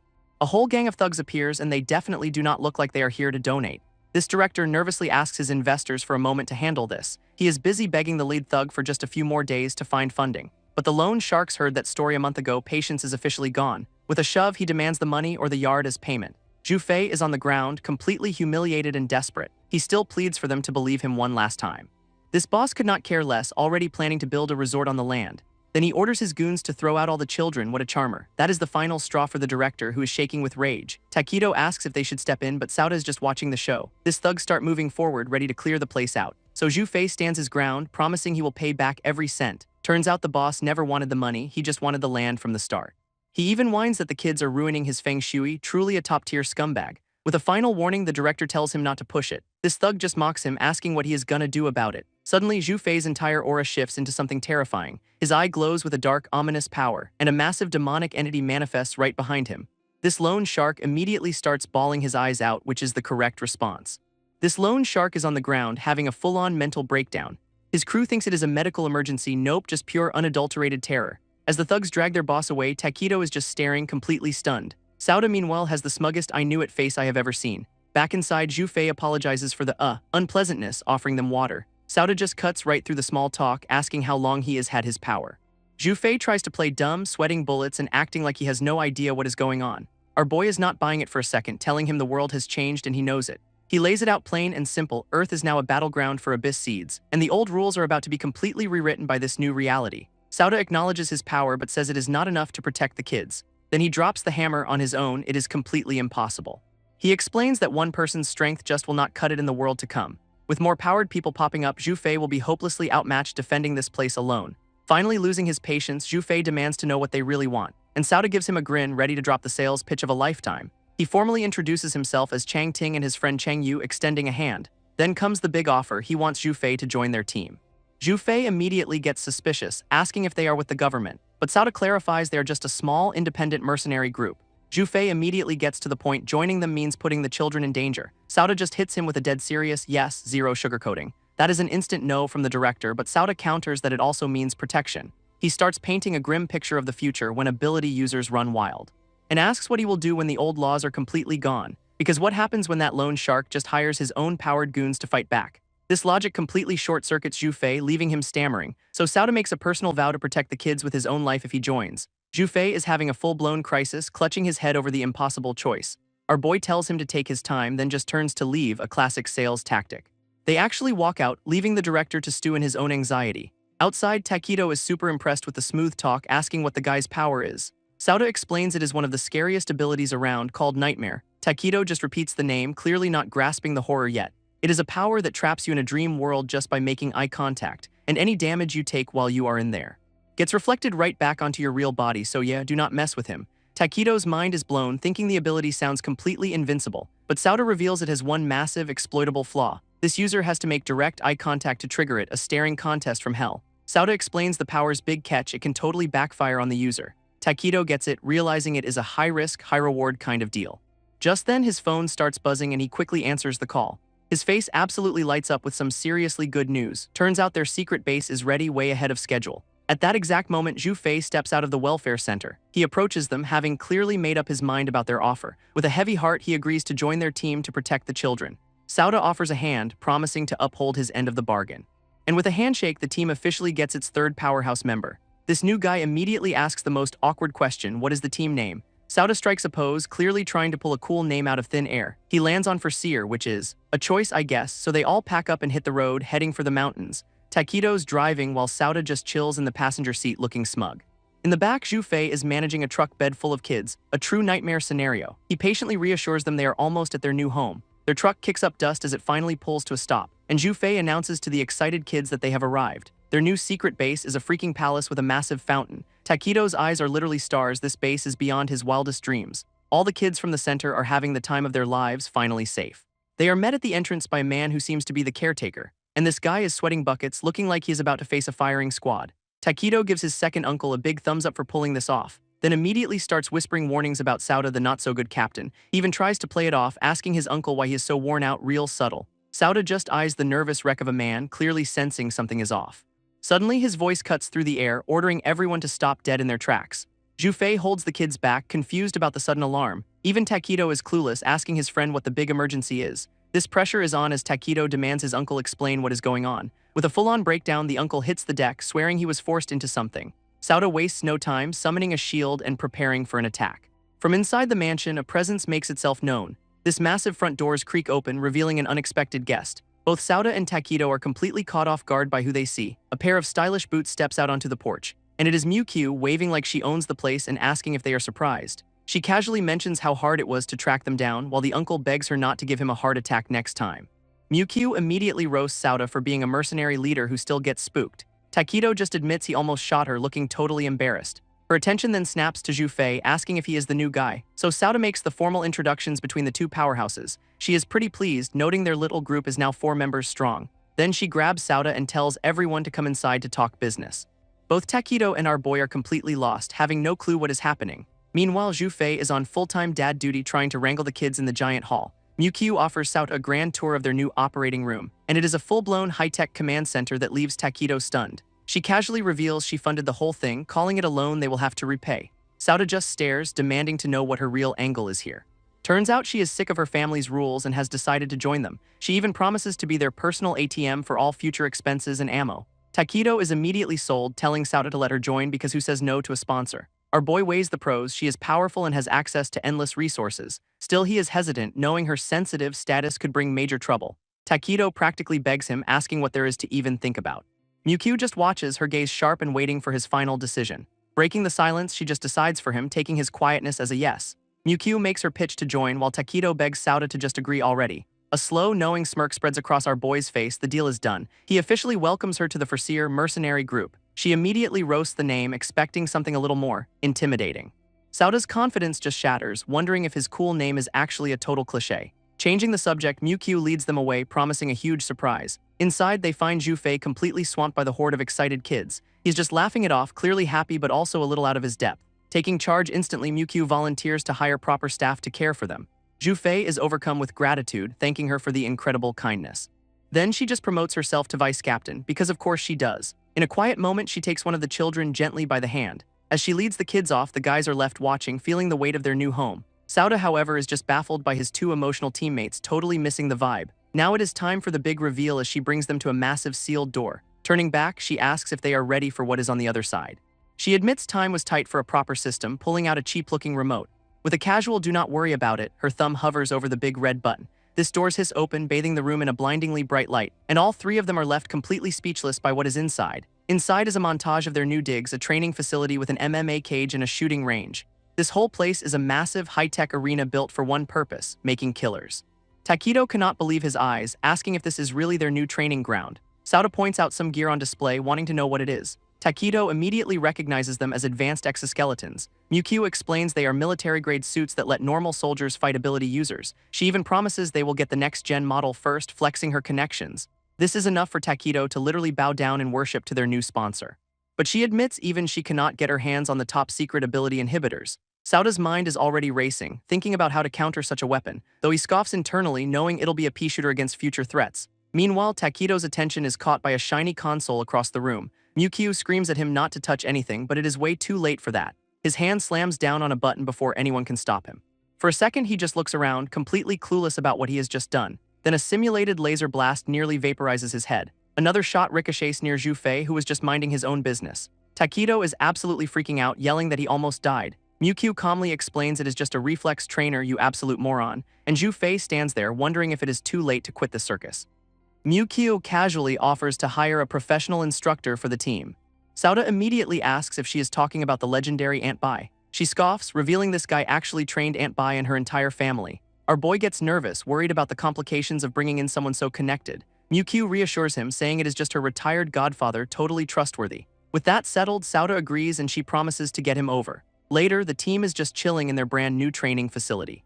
Mukyu then drops the bomb that their new coach arrives tomorrow for some hellish training. Takedo's face absolutely drains of color at that particular phrase, and he proceeds to have a full-on on-his-knees meltdown peak drama. This next day, their legendary trainer finally makes his grand entrance. It is an old man in a wheelchair named Mu Renzin, looking pretty busted up. This guys immediately start whispering, not convinced this broken old dude can train them. Mukyu runs over, asking her godfather what on earth happened to him. He explains he got caught fishing by his wife and accidentally rolled into a ditch. This absolute unit then claims he only needs one arm and one leg to train them. Takedo and the others call him out for being arrogant, reminding him they are not normal humans. But Mukyu backs him up, confirming one limb of each is more than enough to handle them. Takedo, brimming with unearned confidence, says he does not believe it for a second. This old man just smirks, ready to teach these cocky kids a painful lesson. This old man challenges Takedo, telling him to come get some training. Takedo scoffs, flexing that his physical stats are way beyond normal. Mu Renzin just sits there, literally begging him to take a swing. So Takedo winds up a punch, channeling some serious energy, only to poke the old man's arm like a little kid. What a troll. This trainer is absolutely livid, demanding a real hit while Mukyu just laughs it off. With a final smirk, Takedo asks if he is sure getting the green light. He unleashes a full power punch, shouting a last-second warning, which the old man stops dead with one hand, completely unimpressed. Next thing you know, Takedo's on the floor whining about an ambush. Murenzin just calls his speed pathetic total ownage. Seeing his chance, Sauda steps up with a smirk, ready for his turn. He politely informs the trainer he will start at 10% power so he does not accidentally hurt him. Our boy powers up, his fist glowing with that signature blue aura, but the old man stops the punch with just two fingers. Sauda is just frozen, staring at his hand in total disbelief. This trainer just eggs him on, telling him to try harder. So Sauda cranks it up to 30%, getting serious now, and his punch gets casually swatted aside like a fly. This kid is left completely speechless, the reality of this guy's power finally sinking in. This old man sarcastically compliments Sauda's tough bones after that pathetic display. From the floor, Takedo yells at him to stop holding back because this guy is no joke. Announcing his next punch's full force, our boy powers up his glowing fist. Murenzin just gives a grim "bring it," looking ready for the real thing. So Sauda lunges forward, putting everything into one massive energized strike. And the trainer's eyes narrow, his focus absolute in the face of the attack. But instead of a block, he just taps a pressure point on Sauda's wrist, then hits another spot on his arm with pinpoint precision, which completely neutralizes the punch and sends our boy stumbling back. He lands clutching his arm, which has gone completely numb. Sauda's mind is just reeling, wondering if this trainer is even a normal person. Then we get a chibi panel of him whining about his hand, so much for intimidating. This old man joins the pity party, pretending his own hand is killing him. What a troll. With his pride shattered, Sauda just asks what kind of technique that was. Internally, the trainer is actually impressed the kid recovered so fast. Sauda is officially convinced, admitting the old man is incredible. Mukyu smugly says, "I told you so," starting to brag about her grandpa's past. Her grandpa immediately cuts her off with a loud cough, shutting that down quick. Now Takedo is a full-on convert, begging to be taught the same move. Murenzin just smirks, revealing it is his unique skill and they will be lucky to learn the basics. He explains his technique is all about hitting pressure points to shut down opponents fast. Mastering it, he says, is their only real shot at surviving what is coming. Sauda, now a total fanboy, respectfully asks the grandpa to teach them. This whole team bows in unison, officially ready to get their butts kicked. But the old man warns them this special training is going to be pure hell. With a terrifying look, he announces it is time to begin. Suddenly, the training cage lights up, signaling the start of the pain. All four of them immediately rush him at once in a coordinated assault. Murenzin just smirks, completely unimpressed by their little charge. Mukyu lunges in first, only to have her attack stopped with one hand. Sauda follows up with a heavy punch, trying to capitalize on the opening, and his fist gets blocked like it is nothing, not even a flinch from the old man. This guy is just juggling all three of them from his wheelchair. It is not even a fight. Even a kick from Sauda is caught without the trainer breaking a sweat. His hand moves like lightning, a blur of precision strikes, which connects with Sauda's gut, knocking the wind right out of him. This wheelchair becomes a weapon, zipping around the arena at impossible speeds. After that brutal lesson, he calmly calls an end to the day's training. Everyone is just floored, literally, except Sauda, who is already thinking about food. Lying there, Mukyu reminds him she is vice captain before asking Zhufei the same question. Zhufei is on the verge of puking, but his priorities are straight. What is for dinner? Sauda, equally wrecked, suggests the dinner of champions, instant noodles. Their trainer, however, is secretly impressed, admitting the kids have some real talent. He even singles out Takedo as a prodigy, a slightly slow one judging by his code face. Suddenly, a phone starts buzzing in Sauda's pocket. Our boy, still completely floored, manages to take the call. This whole team is just a pile of bodies on the floor when Mukyu asks who it is. Getting to his feet, Sauda drops the news. It is time for their first official mission. Takedo is suddenly full of energy, hyping up Sauda for landing them a job. Their trainer wheels off, giving them a final warning before ditching them to go eat. Though once he is out of earshot, he is whining about how ruthless * they were, the absolute nerve. Now sitting in a circle, the team presses Sauda for the mission details. Sauda reveals their client is a guy named Chi Ji-yuan. This team is shocked, with Mukyu pointing out he is the big boss of the 6th district. Her mind immediately goes to the worst-case scenario. If he needs mercs, this job is bad news. Our boy admits he is short on details, but says they need to meet the client at HQ. With that, Sauda gives the order to move out. Their destination is the massive 6th district headquarters building. Inside, the whole team sits in tense silence, looking like they are at a job interview from hell. A man with white hair formally begs for their help, putting the honor of his entire district on the line. Mukyu immediately loses her mind, demanding to know if this client is for real. This guy explains his district got wrecked by a merc group called the 12 Constellations. Sauda, ever the professional, agrees to the job but adds one little condition. He tells the district head he wants to take the captured members of that enemy group. Chi Ji-yuan pushes back, offering him just one of the prisoners instead.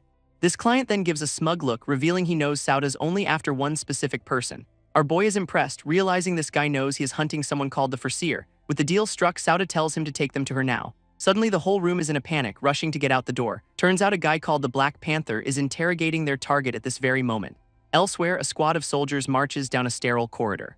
Their leader, a scarred man with a cigarette, asks for a status report on the prisoners. His men admit they have got nothing. The captives are too well trained to break. Annoyed, the captain grinds out his cigarette under his boot. He decides he is done waiting and will interrogate them himself. This door to a dark holding cell slides open with a hiss. Inside, 3 prisoners look up as the shadows of their new visitors fall over them.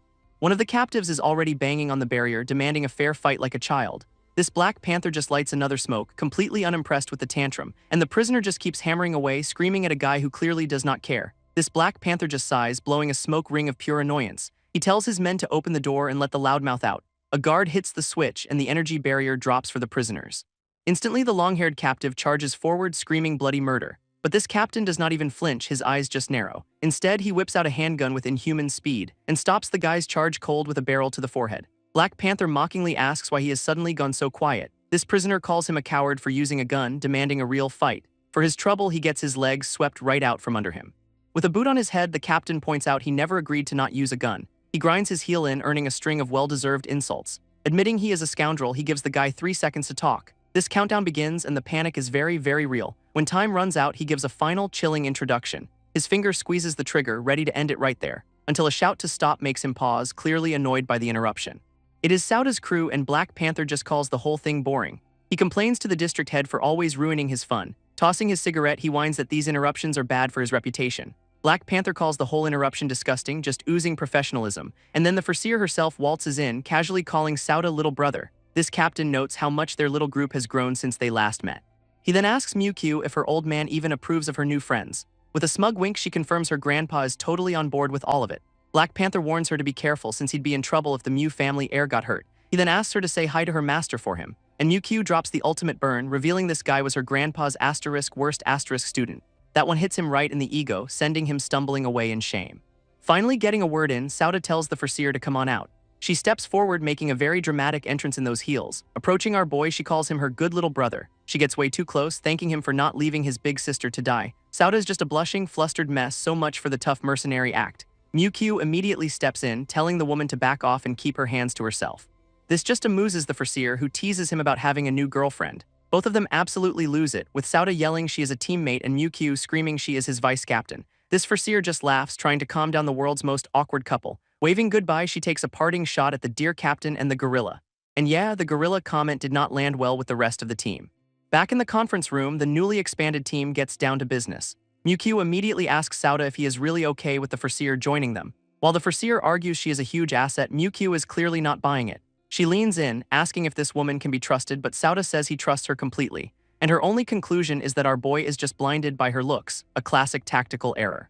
Their client then lays out the plan. Zone 1's people arrive tomorrow, so they should rest up.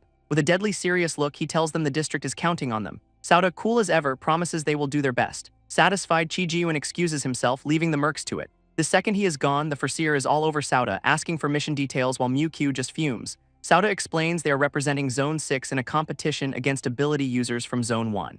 This raises some good questions, like why they are competing and where Zone 6's own fighters are. He has to sheepishly admit that Zone 6's team is just really, really bad. Apparently, this whole tournament is a peaceful way to decide who gets the next abyss. Getting straight to the point, the Farseer asks what the payout is. Sauda details the reward, half the abyssal stones plus some operational freedom.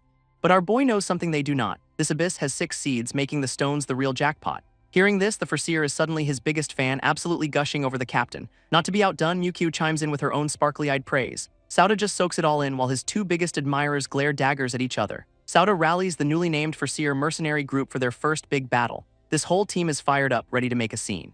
Meanwhile, their opponents from Zone 1 arrive, looking like an idle group for angry soldiers. Their leader, a guy named Long Tao, is already trashing the place, so professional. Chi-Ji-Yun steps out to greet his old rival with a handshake. But Long Tao is all business, declaring Zone 1 will be taking the next abyss. He then calls Sauda's team a bunch of rejects and tells Chi-Ji-Yun to just give up now.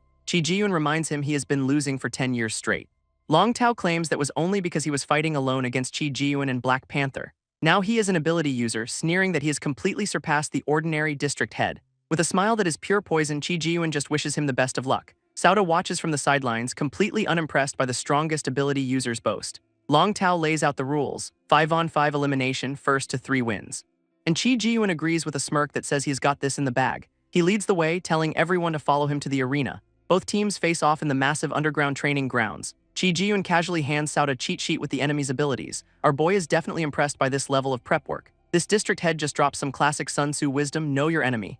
Across the way, one of the Zone 1 fighters gets impatient, asking who is up first. Sauda picks Chu Fei for the first round, who seems just a little bit terrified. Our boy gives him a quick pep talk, saying his nightmare ability is the perfect counter. With the no-kill rule established, the first match officially begins. Zone 1's fighter immediately activates his illusion power, eyes glowing with confidence. Chu Fei is instantly hit, looking like he has seen the world's scariest ghost. This enemy leader smirks, explaining that eye contact means it is already over. But his teammate points out that something seems very, very wrong. Turns out the illusionist is the one having a total meltdown. He drops to his knees, screaming in absolute agony from a mental attack. This tough guy is now begging for his life, completely broken by whatever he is seeing. Reflected in his eye is a horrifying, fiery demon. And yeah, he is trapped in a personal hell with a whole pack of them. This nightmare creatures start tearing into him, at least inside his head. He is thrown across the arena floor by the sheer force of the illusion, and just keeps screaming, having the worst day of his entire life. Suddenly it is over, with Chu Fei casually declaring it an easy win. This Zone 1 leader is furious, accusing Chi Jiyuan of being despicable for doing basic research. Chi Jiyuan just roasts him, saying it is from a military tactics class the guy clearly failed. Fuming, the rival captain sends in his next fighter, a much bigger dude. Meanwhile, Chi Jiyuan gives Chu Fei a well-deserved thumbs up for a job well done. Chi Jiyuan just smirks, impressed by his own genius for picking the right counter. Zone 1's next fighter steps up, a dude named Wang Tianlei who looks built to stop a truck. But Sauda's spiky-haired brawler Chang Ting is not backing down. He points right at the new guy, calling him out for the second round. Long Tao is practically drooling, convinced his guy is the perfect counter for physical types. This match begins with Wang Tianlei giving a totally condescending "be careful." Chang Ting throws one punch and his opponent just drops, looking pathetic. His teammate is already celebrating the world's fastest knockout. But the two district heads just stare each other down, knowing the real fight is just beginning. And just like that, Wang Tianlei is back up, dodging every single follow-up attack. Chang Ting launches a brutal kick, aiming to end this for real. It lands square in the gut with a massive impact, sending the guy flying across the arena floor. But he lands perfectly, not a scratch on him, and starts glowing with a red aura. Chang Ting is completely baffled, wondering why his attacks feel so weak. He tries again, unleashing a flurry of desperate punches, which Wang Tianlei blocks with one hand without even breaking a sweat. Now Chang Ting is sweating buckets while his team yells at him to finish the fight. This blonde teammate notes that the enemy seems to be getting stronger, but Sauda corrects him with a chilling realization: it is Chang Ting who is getting weaker. From the sidelines, Sauda watches Wang Tianlei just grab his brawler by the fist. This guy powers up with a blue aura, gloating that it is finally his turn to fight back. He lunges forward with a supercharged punch. Chang Ting barely manages to block the blow, already looking worn down. A desperate kick is thrown in response. But his opponent just weaves around every single attack like it is nothing. Wang Tianlei taunts him, asking where all that big talk went, and then lands a brutal gut punch that stops Chang Ting cold. This brawler realizes his strength is being stolen with every single touch. Back on the bench, the team figures out this is a power-draining ability, a terrible matchup. Sauda, ever the pragmatist, just tells his teammate to forfeit. Of course, the enemy team's resident jerk has to rub it in. Wang Tianlei explains his power. He steals half of Chang Ting's strength with every hit. With a smug grin, he declares the match is already over. Even his own team is yelling at Chang Ting to just give up. Looking completely drained, Chang Ting calls the guy his nemesis. But then he pulls out a glowing weapon, vowing to win anyway. His opponent just scoffs, doubting he can even land a hit now. Chang Ting's eyes start glowing, revealing his sword has a passive that will turn the tables. Unfazed, Wang Tianlei just tells him to bring it on, oozing condescension. Chang Ting goes all in, slashing with his glowing blade. His opponent gets knocked back but seems to have blocked the worst of it. With his sword at the ready, Chang Ting lectures the guy on underestimating people. Wang Tianlei just brushes off the wound, reminding him he just got touched again. From the enemy bench, a red-haired woman sighs at his tactical genius. This same woman then turns to Sauda's team, asking why they look so chill. Sauda's blonde teammate just smirks, saying the fight is already over. Long Tao sneers, guessing the big secret is a poisoned blade. How original. As the poison spreads, his teammate yells at Wang Tianlei to just finish it. But the big guy boasts his energy can just purge the toxins anyway. He then starts wailing on Chang Ting, who is clearly losing steam fast. Wang Tianlei mocks him, saying he is fighting a toddler at this point.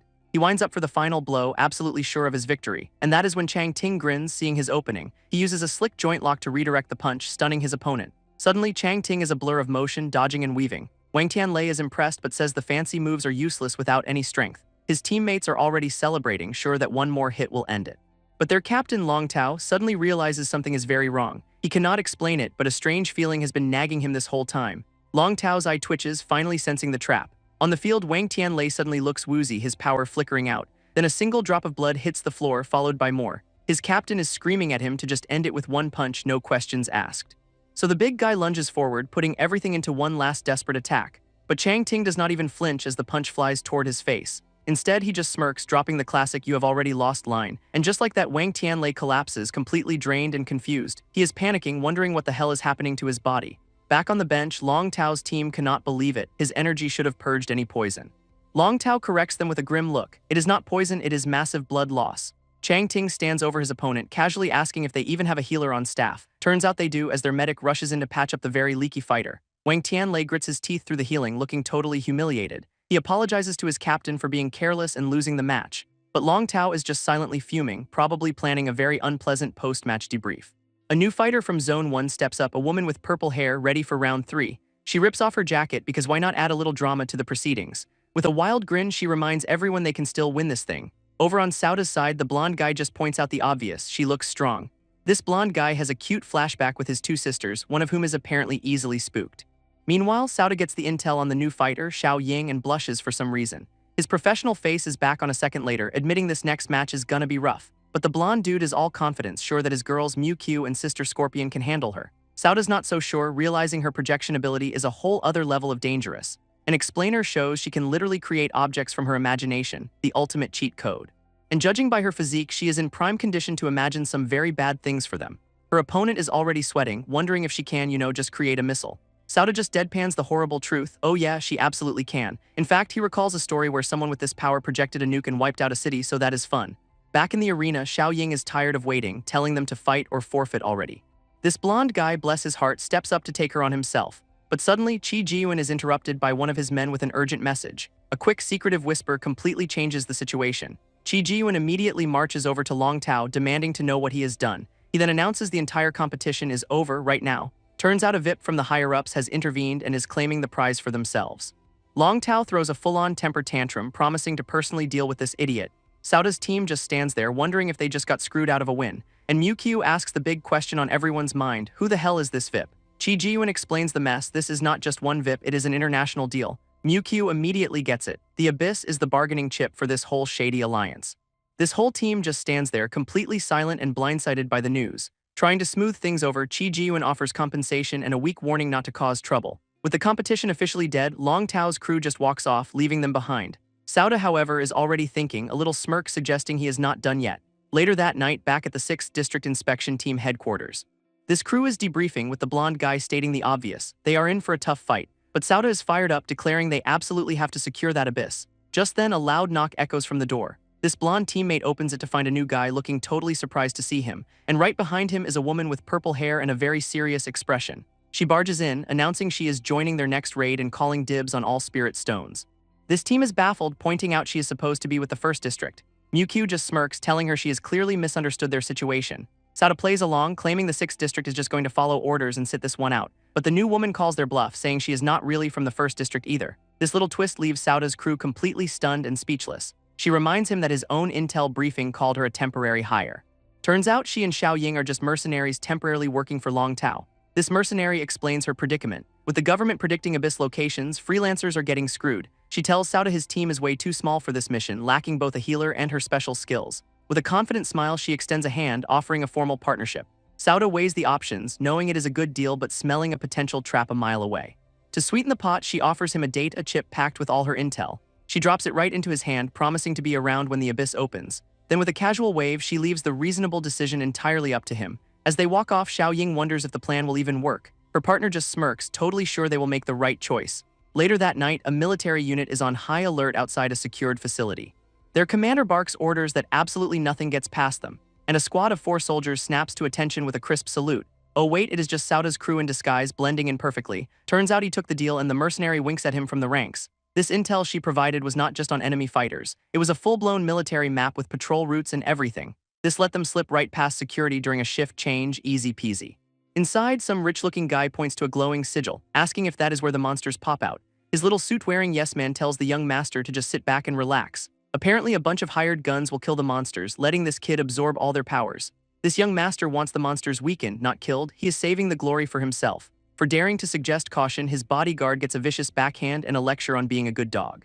This guy just takes it, meekly promising to obey his master's brilliant plan. With his authority established, the little brat smirks, ready for the show to start. Right on cue, a massive red portal tears open the sky as the countdown hits 0. Our little sociopath is just giddy with excitement, absolutely thrilled by the spectacle. From the depths, a monstrous silhouette begins to emerge. And it is not alone, a whole swarm of nightmares follows right behind it. This lead merc starts sweating, realizing there are 6 abyss seeds in play. He quickly rallies the team, yelling at them to stick to the formation. 3 of the fighters immediately activate glowing magic circles on the ground, trapping the incoming monsters in a massive hexagonal energy field. With a single finger, the leader signals the first wave of attacks, and the whole team unleashes a coordinated elemental barrage. One of the beasts takes a massive fireball right to its ugly face. Elsewhere, a lone warrior faces down a hulking, electrified monster. This young master is just loving the carnage, cheering them on like it is a video game. Just as the leader calls for the second wave, another merc with some serious guns steps up. And by guns, I mean his arms are literally giant energy cannons. He powers them up, pink energy swirling as he takes aim for a big finish. This cannonar merc unleashes a massive volley, which just tears right through the monster horde. But the merc leader is still screaming for the third wave, so his team unleashes another elemental light show. One guy launching a golden energy burst, absolutely hammering the trapped creatures. Outside, Sauta's crew just watches the fireworks. This mercenary girl wondering if it is time to move in, but Sauta tells them to hold off, this will not be easy. And he is right, because inside the mercs are getting worn down, their leader looking completely stunned by what he sees. A massive armored beast just walks through the smoke totally fine, which sends the young master into a full-blown hissy fit demanding results. As the monster roars, the mercs are frozen in terror. Then it unleashes a sonic scream that cripples the entire team. Even the little brat is on the floor screaming about his ears, oh, the irony. Blood starts trickling from his ear, which is definitely not part of the plan, leaving all the hired guns completely disoriented and vulnerable. While their leader desperately screams for a healer, and a support member rushes in trying to get the control formation back online. This sonic blast leaves the mercs completely stunned on the floor, just in time for a giant monster to offer them a very personal dental exam. Our young master, meanwhile, is having a complete and total meltdown, crying his little eyes out now that the fun part is over. And in a shocking turn of events, he is peed himself and no longer wants to be a hero. One of the mercs sees a claw descending and wisely screams for a retreat, but it is too late as a monster unleashes a devastating energy beam, sending one of the fighters flying through the air. All over the room, the hired guns are getting picked off one by one, facing a whole zoo of nightmares they were not paid enough to handle. A claw closes in on the blubbering young master, who is now begging the monsters to spare his precious life. His loyal bodyguard lies defeated nearby as the whole situation collapses. So the brat points at him, offering his man up as a snack instead, a true leader. He then generously includes the rest of his team in the buffet invitation, and the monsters are more than happy to accept his terms. Outside, the mercenary girl notes how quiet it has gotten, thinking they might have won. But Sauta knows better, guessing the mercs are the ones who have been dealt with. Their actual commander is also getting suspicious about the sudden silence, and he orders his unit to move in and investigate right where Sauta's crew is hiding. This commander's unit finally moves in to investigate the silence, and his eyes go wide with pure undiluted horror. His entire squad just stops dead in their tracks, completely stunned, because the inside is an absolute graveyard of fallen mercenaries. This only one left is the young master, cackling about how everyone's dead. He is handling it well.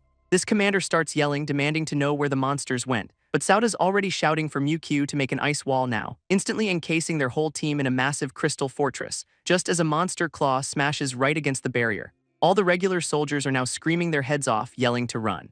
Their professional military discipline evaporating in about 2 seconds flat, while Sauta's crew stands protected, surrounded by a menagerie of horrors. Sauta calmly notes the monsters wiped out the mercs without a single scratch, and our mercenary partner just calls them a useless bunch, ice cold. Her partner reassures Xiao Ying, promising to protect her. As the blonde teammate asks Sauta for the call, do they fight or retreat?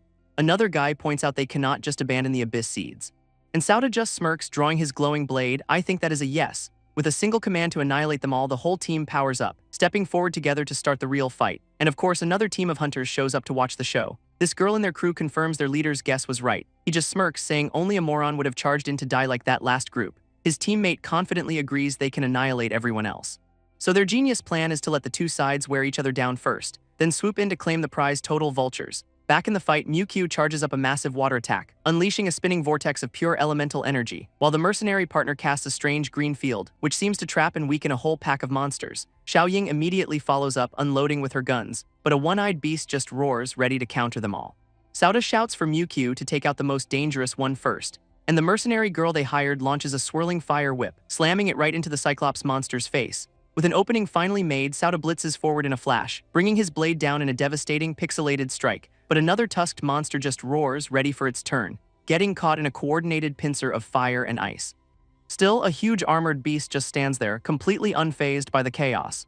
With the battlefield still smoking, Sauta's crew squares up against the remaining beasts. Sauta notes these things are smart, they are not just charging in blindly anymore. He gives the simple order to watch their backs, and the mercenary partner starts weaving some seriously wicked green energy, unleashing a massive, complex spell that dwarfs everything around him, which leaves the blonde teammate absolutely sweating bullets. Even Xiao Ying looks on as razor-sharp energy fills the air, slicing right into one of the armored monsters. This spell forms a giant energy prism, trapping the creature inside before it just detonates in a massive explosion. From the sidelines, our vulture team leader is actually impressed by the light show. His partner asks if it is finally their turn to jump in, but he is still playing the long game, telling her to wait, let them get tired first. Back on the field, Mewtwo is breathing hard, clearly spent from her last attack.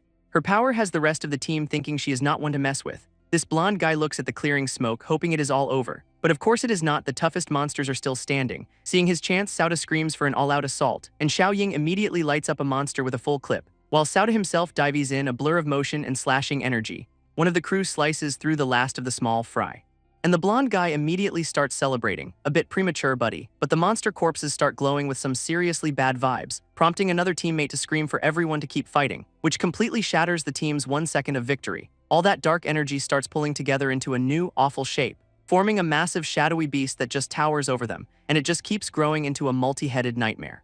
This thing unleashes a collective roar from its many, many mouths. So one of the guys tries to punch it, A for effort, F for strategy. He gets swatted away like a fly for his troubles, forcing another teammate to open up with a double-barreled shotgun, landing a full spread right in the monster's face. This monster's reaction is basically just a question mark. It felt nothing. Then it unleashes a sonic scream of its own, crippling the team just like the last big one did. And a massive tentacle comes crashing down toward Xiaoying, but Mewtwo jumps in, throwing up a last-second ice wall, which barely manages to block the devastating strike, leaving the team trapped but safe behind the ice for now. Behind the ice, Mewtwo stands her ground as the monster's roar cracks her wall, giving it everything she has to keep the barrier from collapsing. But the whole thing just shatters into a million pieces, letting the monster's shadowy tentacles smash right through. Their only defense is completely gone in an instant, and Mewtwo screams that she is at her limit. They need a plan now. This mercenary partner steps up, saying he will handle it, but his green energy does nothing, and another merc suggests retreating. Sauda asks Mewtwo for one more big spell, but she is totally spent, so a different teammate volunteers for a last-ditch attack to cover their escape. She unleashes a massive blast of energy, putting everything on the line. But the monster just roars, winding up for a counterpunch, bringing a massive fist down on the whole team. This impact sends one of the fighters flying across the room, as tentacles erupt from the beast, lashing out at everyone. This whole squad gets absolutely thrashed, tossed around like dolls, leaving the monster to just grin with all of its horrible faces. Defeated, the red-haired merc thinks it is all over, blaming herself for being useless. While another teammate just stares up at a descending foot, totally doomed, and the monster prepares to deliver the final, crushing blow. This monster's fist comes down, and the soldier below has a moment to wonder why he is first. But a flash of blue energy intercepts the punch just in time, and it is Chang Ting telling the guy he saved to stay back and leave it to him. His pink-haired teammate immediately screams for a retreat, saying this thing is way too strong. But Chang Ting's not backing down, confident he can take the monster for the Abyss Seed. This monster just roars back, winding up a glowing purple haymaker of its own. From the sidelines, the Vulture team is still spectating, impressed by the new guy's toughness. Their leader asks the girl Jai for a status report on what she is seeing. Realizing his brilliant, waited-out plan might fail, he decides they have to move in now. Chang Ting is now in a high-speed dance, dodging a massive bladed tentacle, weaving through a whole storm of shadowy attacks with his own glowing aura. His whole strategy is to be faster, thinking he can wear the beast down over time. Putting that plan into action, he zips past its defenses to get in close, and lands a clean, glowing strike right across the monster's ugly mug. But instead of staggering, the monster roars, trapping him in a red energy vortex, which seems to be some kind of psychic assault, absolutely frying his brain. And while he is stunned, a massive blade arm comes down for the kill shot. He knows there is no dodging this one, he will have to take it head-on. Before the big one even lands, a smaller tendril whips out and cracks him on the head. But wait, the premature celebrator is back, reminding everyone he exists with a shotgun.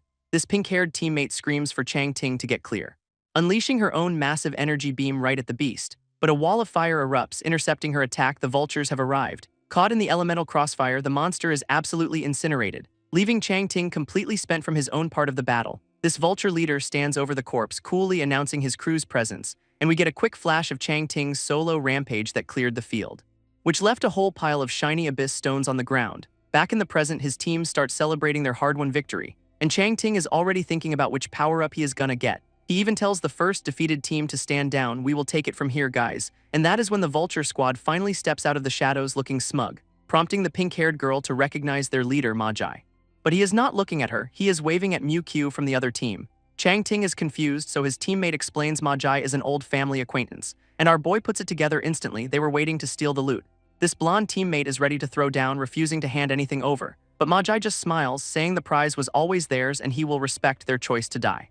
He points out the obvious, his team is fresh, theirs is exhausted, so this is a dumb fight. With a heavy sigh, Chang Ting prepares for round 2 because of course he does. Chang Ting just stares at his teammate, completely unfazed by the standoff. He then tells the vulture squad to take the abyss stones, they are all theirs, and follows it up with a gesture that says, "Kiss my ass, real classy dude." Magi's team is just completely baffled by this turn of events, because that is when 2 more of Chang Ting's allies finally show up looking for a fight.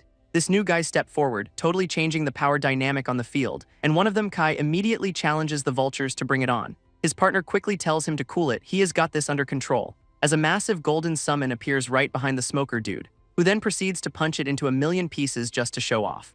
From the smoke, a third new guy appears, his eye glowing with purple energy. He fires off a volley of energy blasts right at the enemy team, which barely get blocked by their last-second defensive barrier. Using the Abyss Stones, this new leader opens up a swirling purple escape portal. He yells for his crew to get moving and jump through it now, giving the vultures a smug little bye on his way out the door. And just like that, the portal snaps shut, leaving them in the dust. Standing in the empty room, Kai tells Jai she seriously miscalculated. This smoker adds that she got completely outplayed by their leader, Chi Ji-eun, but Kai just lights a smoke with his thumb, saying the pupil has surpassed the master. Meanwhile, Kai from the Vulture Squad vows to one day defeat his teacher, Chi Ji-eun, and elsewhere, Chang Ting's allies are just chilling, having made a clean getaway. Right on cue, their escape portal flares back to life, spitting out Chang Ting and the rest of the crew they just rescued. A new guy in a suit greets them. This must be the mastermind, Chi Ji-eun. His partner gives a special shout-out to Mewq, who looks totally exhausted, which sends Chang Ting's teammates into a meltdown for being kept in the dark. But Chi Ji-eun steps in, explaining he only gave Chang Ting hints, a masterclass in plausible deniability. This team is left completely speechless by this 5D chess nonsense. And in a quick cut, another fighter admits you will just never out-scheme the guy. Even Chang Ting silently vows to surpass the master planner someday. With business settled, Chi Ji-eun turns to the mercs they saved to fulfill his end of the bargain, handing over a massive crystal as payment for their help. Now for the main event, divvying up the Abyss Stones from the boss monster, and all 6 of the shiny power-ups are laid out on the table. Chi Ji-eun gives Chang Ting's team first pick of the loot. So naturally, our boy just slaps his hand down on all of them. His teammates are absolutely floored as he examines a glowing red one, leaving even the great strategist Chi Ji-eun completely stunned. Chang Ting just grins, realizing the stones are a perfect match for his team's powers. Talk about a setup. Chi Ji-eun is in disbelief, asking if the stones are really a perfect match, and his teammates finally connect the dots. The loot was practically custom-made for them. With a triumphant "yeah," Chang Ting confirms it and the whole squad goes wild, leaving Chi Ji-eun and his partner just staring in stunned, tactical silence. Later, the whole crew is chilling in some very serious-looking beanbag chairs for a debrief, but Chang Ting is already thinking ahead, a new plan clearly forming. Chi Ji-eun offers him all 6 stones, but with a tiny catch: 2 freebie missions for the company. Our boy immediately agrees, sealing the deal with a high five, zero hesitation. He then starts handing out stones to Mewq's rescued team, saying they are a perfect fit, and one of them gratefully accepts as he tells everyone to absorb their new toys ASAP. This leaves Chang Ting with 2 physical enhancement stones for himself, and he is absolutely pumped about the massive strength boost he is about to get. As the other fighters start absorbing their own stones, they begin to glow with new power.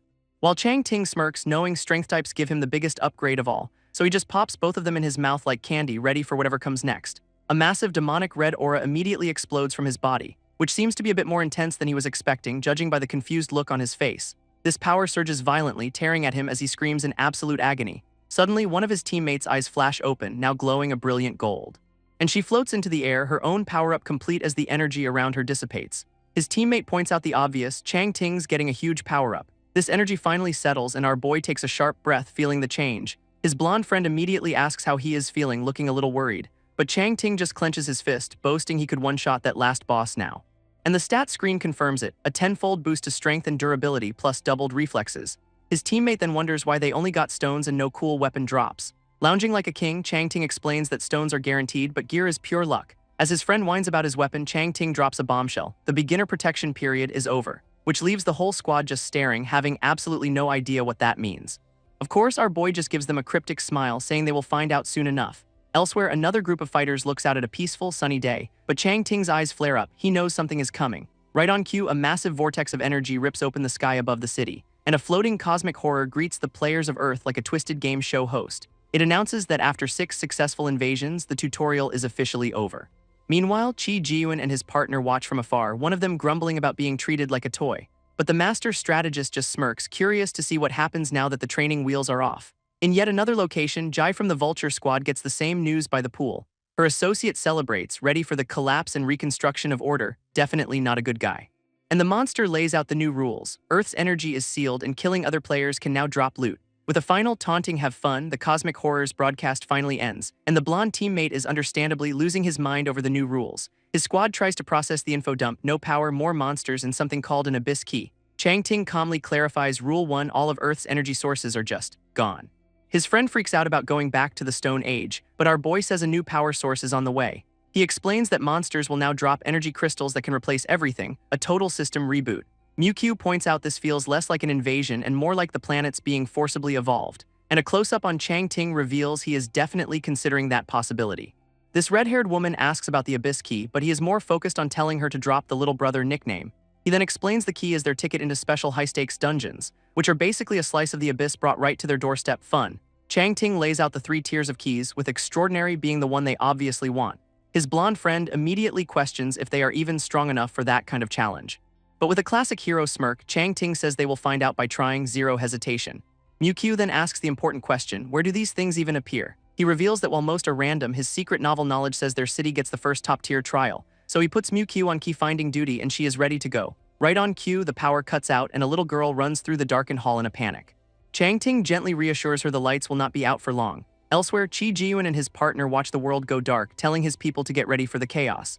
Chi Ji-yoon issues orders to find Abyss keys and keep the peace, already 5 steps ahead, while some eye-patch-wearing psycho is just thrilled about the chance to cause chaos, and another player just sips her tea, completely unbothered by the apocalypse. Cut to the city where a giant spectral monster looms over the absolute pandemonium. Civilians are screaming and running for their lives as the world falls apart, and one woman gets tripped up as a demonic red wolf dives right for her. She screams for help, pretty sure this is the end of the line. But a blast of light slams into the monster's face just in the nick of time, sending the beast flying backwards from the force of the shot. Standing over them is a mysterious gunslinger with a very fancy-looking pistol, who cuts a pretty heroic figure towering over the woman he just rescued. This guy flashes a charming smile, telling her not to worry, she is safe now. She immediately runs away screaming at him, so much for gratitude, lady. Turns out our hero is Chang Ting's blonde friend who is bummed they still have not found a key. Chang Ting just calls him a pessimist as his buddy whines about their terrible luck. Right then, our boy gets a call that is about to change their whole day, and he is all smiles, announcing he has got some great news for the team. Mewq's squad already found a key and his friend is instantly hyped to go. With a determined glare, Chang Ting declares it is time to hit the trial ground, and their epic high-stakes destination is a high school running track apparently. His teammate questions the trial ground's location, a high school really.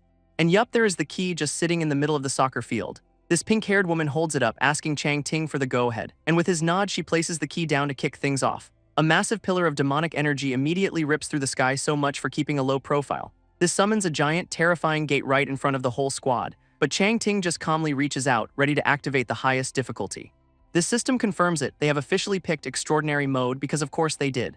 With a groan, the gate creaks open, revealing the path to their potential doom, and it is just swirling with pure, unadulterated bad idea energy. One of the new guys immediately starts having second thoughts, asking if they are in over their heads, but Chang Ting hits them with the classic hero speech, just believe in your strength. They are instantly teleported into a massive, fiery arena. And the blonde friend is just amazed they are in a freaking coliseum. Suddenly, a vortex of power swirls in the center, summoning their first opponent. A shadowy beast materializes, clutching a glowing red power source in its fist. It is a massive, armored minotaur and it does not look happy to be here. Chang Ting's eyes flare with lightning as he orders everyone into combat mode, powering up with his own crackling aura ready to face the beast head-on. This minotaur just glares back, ready to turn them all into a red paste. One of the new guys blocks the minotaur's first swing with a glowing axe, but the attack just shatters into pieces against his solid defense. This minotaur just looms over them, ready for another go, but Chang Ting holds everyone back, saying he will test this thing out himself. Crackling with lightning, he rockets forward to meet the beast head-on, and lands a solid punch right in the minotaur's ugly mug.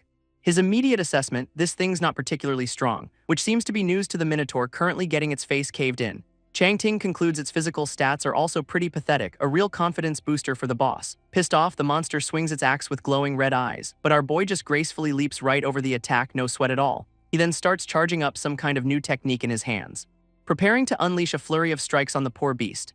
This attack connects, a rapid-fire beatdown that completely staggers the minotaur, bringing the giant monster down to its knees in defeat. Suddenly, the minotaur roars and explodes with a dark purple aura. It is phase 2, baby. Chang Ting is completely unfazed, revealing he knew it would transform after taking enough damage. With glowing red eyes, the powered-up beast swings its axe with way more force.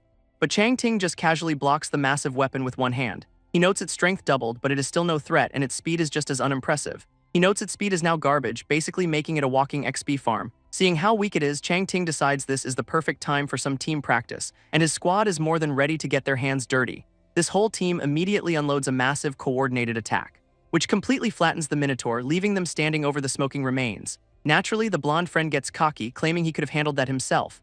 This pink-haired woman immediately calls him out, reminding him he got sent flying earlier. He tries to play it off, saying he was just testing his close combat skills, a likely story. Meanwhile, one of the newer guys worries his powers do not work on these monsters.